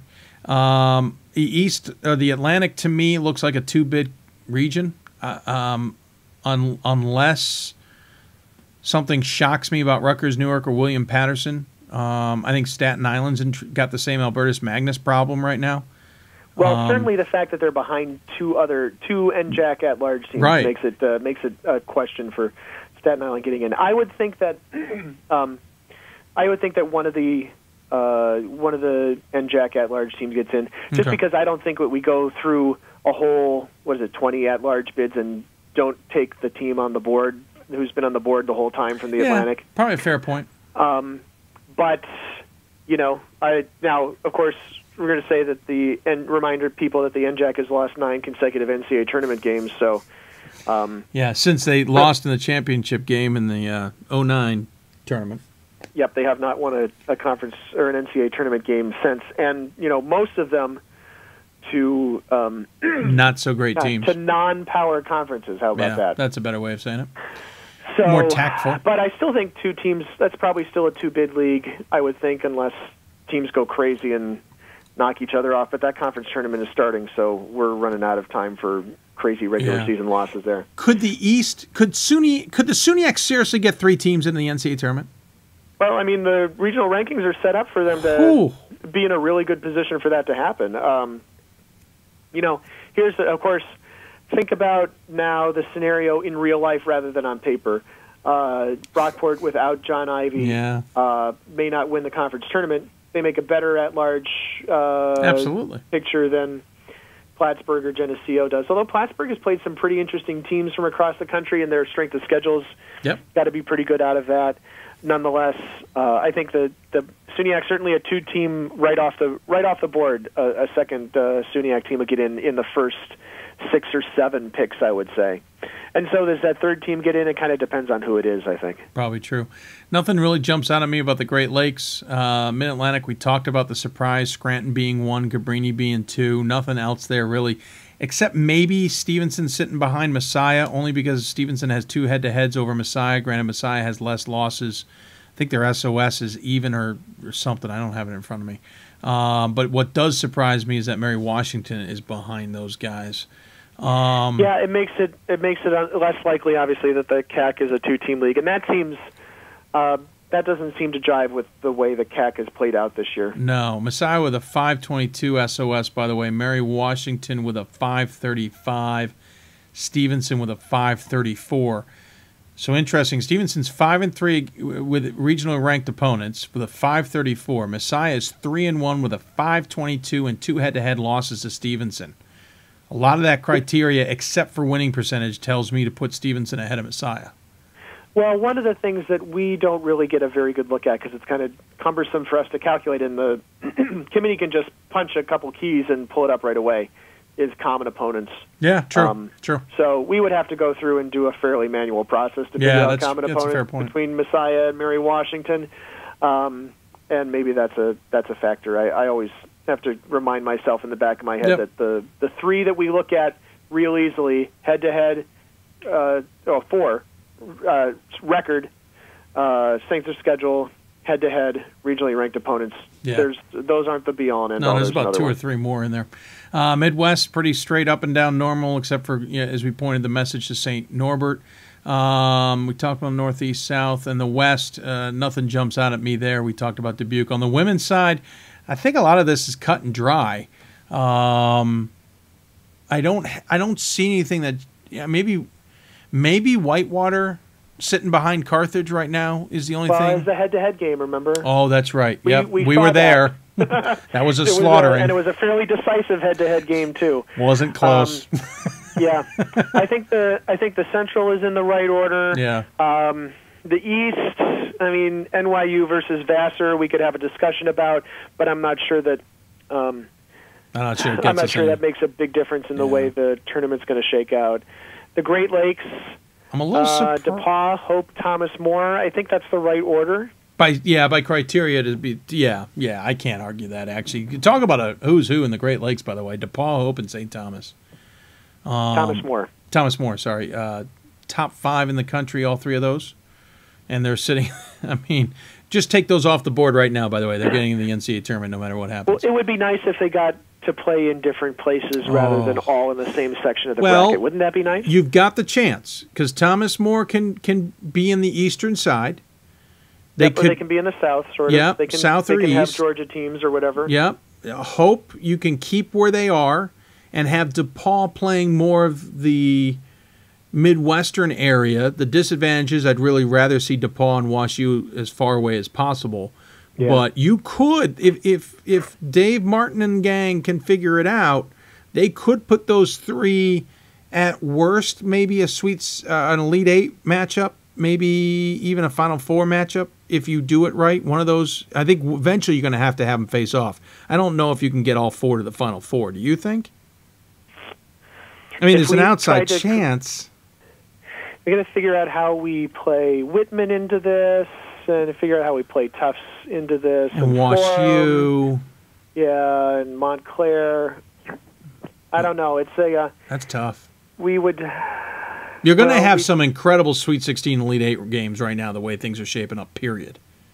That is true. Because you're not going to be able to avoid some of these matchups. Right. Yeah, hopefully. We have 5 unbeaten teams if they all advance. Yeah. We still have 5? Maybe we just have 4. Yeah, but you also have a whole host of one-loss teams. Yeah. We have 5. And the kicker of this whole thing is, hopefully we don't have a Hope Calvin second round rematch. Well, we're not going to have a no. In Calvin's theory, not going to make the tournament. No, I mean in theory, that kind of game. Yeah. But that's I don't. Otherwise, nothing jumps out at me there. Mid Atlantic. By the way, it's so weird to see these teams in different regions. I can't wait till next year. Right. FTU You'll Florida. Get through. Yeah, FTU Florida ahead of Scranton, ahead of Haverford against. I don't. Nothing jumps out there. Northeast is pretty much how I expected it, though. 4 teams on top of the NESCAC. On top of it from the NESCAC. Watch out for 4 teams coming out of the NESCAC again. Nothing else jumps out at me there. The South, maybe a little surprise Eastern Mennonites down at 8. That might be the only one. And so here's a reminder that the strength of schedule is not great in the ODAC. The thing is that Eastern Mennonite has the head-to-head win against Randolph-Macon, and is there I forget where the second game is in that, because they play that full double round robin with all 75 teams in that league. You should really? I thought they. Yeah. I thought they changed that. Yes, apparently they did. Yeah, That's right. I thought they had changed that because they added another team and it got way too wacky. So now Randolph-Macon, there was just one game and Eastern Mennonite won in head-to-head. But see, Right. Eastern Mennonite, here, let me run down their non-conference schedule. Chatham, Lancaster Bible. Okay, York, got that. Mary Baldwin, Ferrum, which is good, obviously. Mount Aloysius, Washington College, Johns Hopkins, and they lost to them. Johns the Hopkins school is formerly known as Washington Bible. It's not a it's not a great set of challenges there. Their SOS is an even 500. That's generous, interesting. Considering who they played. That's interesting. It's even well, more they than tap I would into thought it would be. yeah. Well, that gets you back to that question about the CAC and the Centennial. Huh? Yeah, and when I had kind of gone through last week's South Regional rankings and kind of reordered them the way I thought that the criteria suggested it should be. Let me pull that up for a second. Now, obviously, some games have happened since then. But I thought that last week the South Women's Regional ranking was out of order. You're out of order. But some of those things have corrected themselves a little bit. So let's see. Well, you're calling that up, by the way. The West Side, nothing jumps out of me as glaringly wrong there either. I mean, I think that's a pretty good West region. Whitman, St. Mary's, George Fox, Concordia, St. Thomas, Whitman, Chapman, Claremont, Mudd Scripps. That seems about right. Yeah, I wouldn't argue with that. I don't think anybody out of the Iowa Conference needs to be in that list, for example. So last week the committee had Ferrum, Emory, Tyler, Maryville, Randolph-Macon, Rhodes at 6, which was really low in my opinion, and they fixed that, so that's good. They had Rhodes 6. I thought Rhodes should have been 4th with a loss. Let's see, a loss to Ferrum, beat Center, beat Tyler, and yet they were ranked behind Tyler last week. Still, now they're ranked ahead of Tyler. So I think they fixed some of those things that just didn't make sense from the previous week. Wrapping things up here on Hoopsville, very much into triple overtime, as it were. Pat Coleman and I, if you have any questions, feel free to tweet us at D3Hoopsville or use the hashtag Hoopsville. You can also email us at hoopsville@d3hoops.com. Pat, 10 days left. Certainly bubble bursting left and right. It could happen as early as this weekend. I'll tell you about something we're doing on the website, which is yes, we've traditionally we've tracked, for example, who the automatic bids are with a page on the blog, and while that's nice and all because it's good to have that list, way back in the days when I had nothing better to do but type, I compiled a page on the site that had all of the conference tournaments, all the seedings, all the results, the whole schedule, the whole 94 kit and caboodle. But that became, I just didn't have time to do that for about a decade. Now the technology has allowed us to kind of bring that back a little bit. So we are, we'll be having a conference tournament tracker page for both men's and women's basketball. It will tell you who the seeds are, when the championship game is, what the tournament looks like. Is it an 8-team, 6-team tournament? Blah blah blah. That general stuff, and have the schedule and results embedded in it, which will automatically update when our scoreboard updates. It'll have links to live stats, links to audio, links to video, recaps, box scores after the game's over for schools that post that stuff. So you'll have one-stop shopping for all that stuff. It'll be a page you can live on during conference tournament play, so we definitely encourage people to do that. The men's conference tournament tracker will be sponsored by the City of Salem, home of the Division III basketball championships, so expect to see lots of traffic there, and I think fans will really like that. I have had, there's been one SID who every year since, I'm going to say 2002 or so, whenever we stopped doing it, said, "Are you going to do a conference tournament tracker page?" Like, this year I was able to tell him, yes, finally. We are. Yeah. I've been watching the emails back and forth, been going. Yeah, thanks for your help, by the way. Appreciate that. Well, hey, anything I can do. I'm unfortunately dealing with the true crossover season right now, which is not something I'm used to, and technology challenges in the last couple of days. But I'll jump in there soon as well. That's kind of a cool page to get going and understand what's going on. And can certainly help you track those bubble bursters as well. Yep. So look forward to that. Is that officially launched yet, Pat, or we're still? No, I mean, because the tournament pairings aren't in. We're still working on those. Yeah. Look for that on Sunday. Gordon and I and we're going to figure some other people might help out. I'm right here. I'll be there. Putting that together. So we should. Now that the computers are finally, one of them is finally up and running. Hey, how about that? Yeah, I got to get the other one up and running. My day job keeps wanting me to work. Yeah, my daughter keeps wanting me to pay attention to her. Yeah. Well, she turned 18. I just had to send a daughter to bed, by the way. I poked my head out because Nice. I've been on the show for 50 minutes now instead of the 20 I thought I might be. Yeah, same here. Of course, my daughter turned 18 months today, so, you know. Happy birthday. Yeah, a little and a half. And a half, exactly. A little half birthday for her. Of course, should shout out to Joey Keisel. Happy birthday to him. We had him on earlier in the show. There you go. Just a little bit more than 1.5. Yeah, just a little bit, wee bit. Of course, spoke a little Mandarin for us as well. Okay. Hey, any final thoughts? I mean, clearly we got one more regional ranking coming up on Wednesday. That will be telling at least to give us an idea of where everybody's positioned before the NCAA tournament. Yes, the final regional rankings are private. We know this. I've seen some. Yeah. Here's the deal. I'll tell you, in case nobody has heard me say this, the men's basketball committee has done as much as it can to make them public. They haven't won. My feeling is the minority is winning in the NCAA. Let's just put it that way. I think the small number of sports committees who don't want their information public are winning this. I don't have names and I don't have specifics, but that's just the feeling I get. On the women's side, they haven't said whether they wanted it private or public, although they certainly seem to appreciate it being private.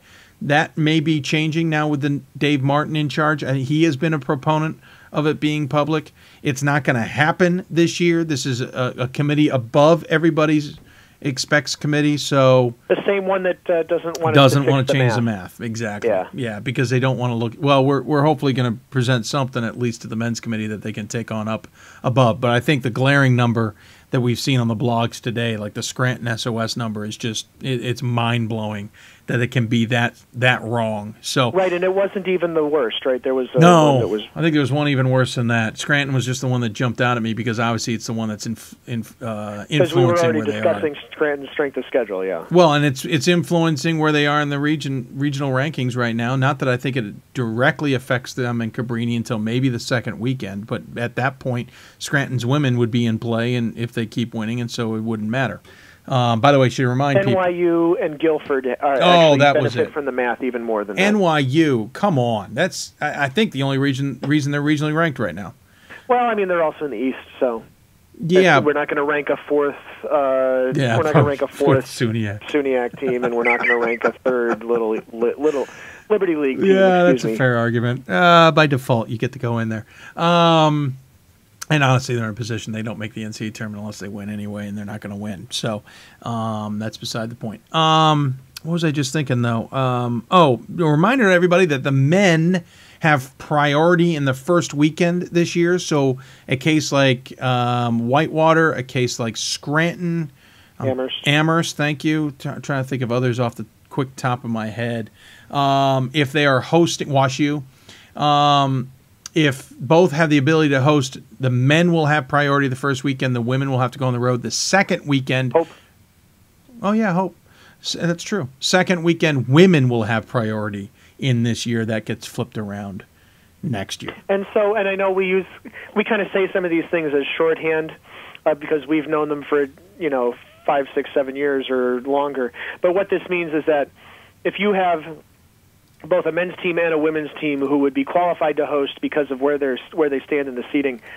This year, in that first weekend of games, the round of 64 and 32, then the men would automatically get would get chosen over the women. The school doesn't have to make that decision. Right. The NCAA makes it for them. And then if two teams from the same school advance to the Sweet 16 round, then that's that second weekend that Dave's talking about, and then this year the women would have priority in that weekend, and the men would have to be on the road. And it flips in even years versus odd years. Yeah. By the way, I've only seen that get screwed up once. Yeah, we're getting there. I think we get people to talk to each other. It's amazing sometimes. All right, sir, I think we can wrap it up. Any final points on the coming week, as it were, or even into Sunday? We're looking, we're looking to see who makes the list in these conference tournaments. There's a lot of people battling for sixth positions to get into 6-team tournaments, battling for 4 positions to get home games in tournaments. Or if you're in the Ohio Athletic Conference, you're battling to not be 7 or 8. In the Ohio Athletic Conference, the top 2 seeds get a double bye all the way to the conference semifinals, and in the first round, 5 seed hosts the 8 seed, and the 6 seed hosts the 7 seed, while the 3 and 4 get a bye. So this one of those. Probably. I mean, it's not the only conference because the ODAC men have a large conference tournament, but there are very few places where you're battling for a 5th and a 6th spot in order to get a home game in a conference tournament, and that's what they're doing in the Ohio Athletic Conference this week. So a bit of a jumble there below the bottom 4 in the OAC. By the way, so congrats to Mount John Union. Carroll, Capital, or Baldwin Wallace. Someone's going to be playing on the road and have to win 4 games to get out of there. And congrats to Mount Union, by the way, in that conference on winning the number 1 seed. Purple Power. Yeah. Hey, by the way, sir, one more thing for you before I go. I don't know the last time I've been able to say that. I'm quite sure it's been a few years, but I am wearing my Goucher shirt. Oh, no! I know what's coming! Yes! Because my Gophers beat your Cardinals! How about that? I'm telling you, when I saw the score, I was shocked. I was shocked. You guys have had our number for a number of years. And it was at your place. Teams have had your number, Dave. So it's not particularly unique. But No, not at all. But it was at your place after we got thumped at our place earlier this year. So I made sure to wear the Goucher blue tonight. That's awesome. I mean, for you guys, winning 10 games is really huge. So it has been congratulations. recently. That's as many games as you guys have won the last 2 years combined. So slow clap for Goucher and Dave. Super Goucher fan. Hey, that's all. Hey, I got to go to the games. So for me, it's minor victories. They pay you, I know. Exactly. It's helpful. It helps. Hey, sir, thanks so much for joining me. I certainly appreciate it. I know we will talk soon, and we'll. I can't believe 10 days from now we're talking about who's in and who's out. There will be much more Hoopsville yet to come. Absolutely. Thanks, sir. Yep. Take care. Matt Coleman on the Hoopsville Hotline, presented by the Division III Men's Basketball Championship Tournament in the city of Salem. We're going to wrap up the show about an hour after we thought we would. This is what happens every once in a while when we get late in the season. We're going to wrap it up. Don't forget, Sunday night we'll be back on the air 7 to 9:30 p.m. Eastern. We have plenty to cover and plenty to go through, so make sure you tune in. Thanks so much for tuning in, everybody. We're going to take a semi-break until Sunday right here on Hoopsville. Thanks for tuning in. We'll talk to you soon. You've been listening to Hoopsville, presented by D3Hoops.com, the National Association of Basketball Coaches. Thanks to our guests from Haverford Women's Basketball, Bobby Morgan, from Finlandia Women's Basketball, Terry Klemek, Central Men's Basketball, Craig Doma, Vassar Men's Basketball, BJ Dunn, Whitworth Men's Basketball, Matt Logie, Elizabethtown, congratulations once again on your 1,000th program victory. Middlebury Men's Basketball Senior Guard, Joey Keisel, St. Mary's Women's Basketball Coach, Mandy Pearson, and of course, Pat Coleman, who did a yeoman's work helping me get those guests booked today. I certainly appreciate the time he took to do that as we dealt with some technological issues. We also had a problem with the live show starting on time thanks to YouTube. However, we have archived the show. We will get up the archive as fast as we can. Thanks again for tuning in, everybody. Hope you enjoyed the show. We'll be back here Sunday night, 7 o'clock Eastern Time. Good night, everybody.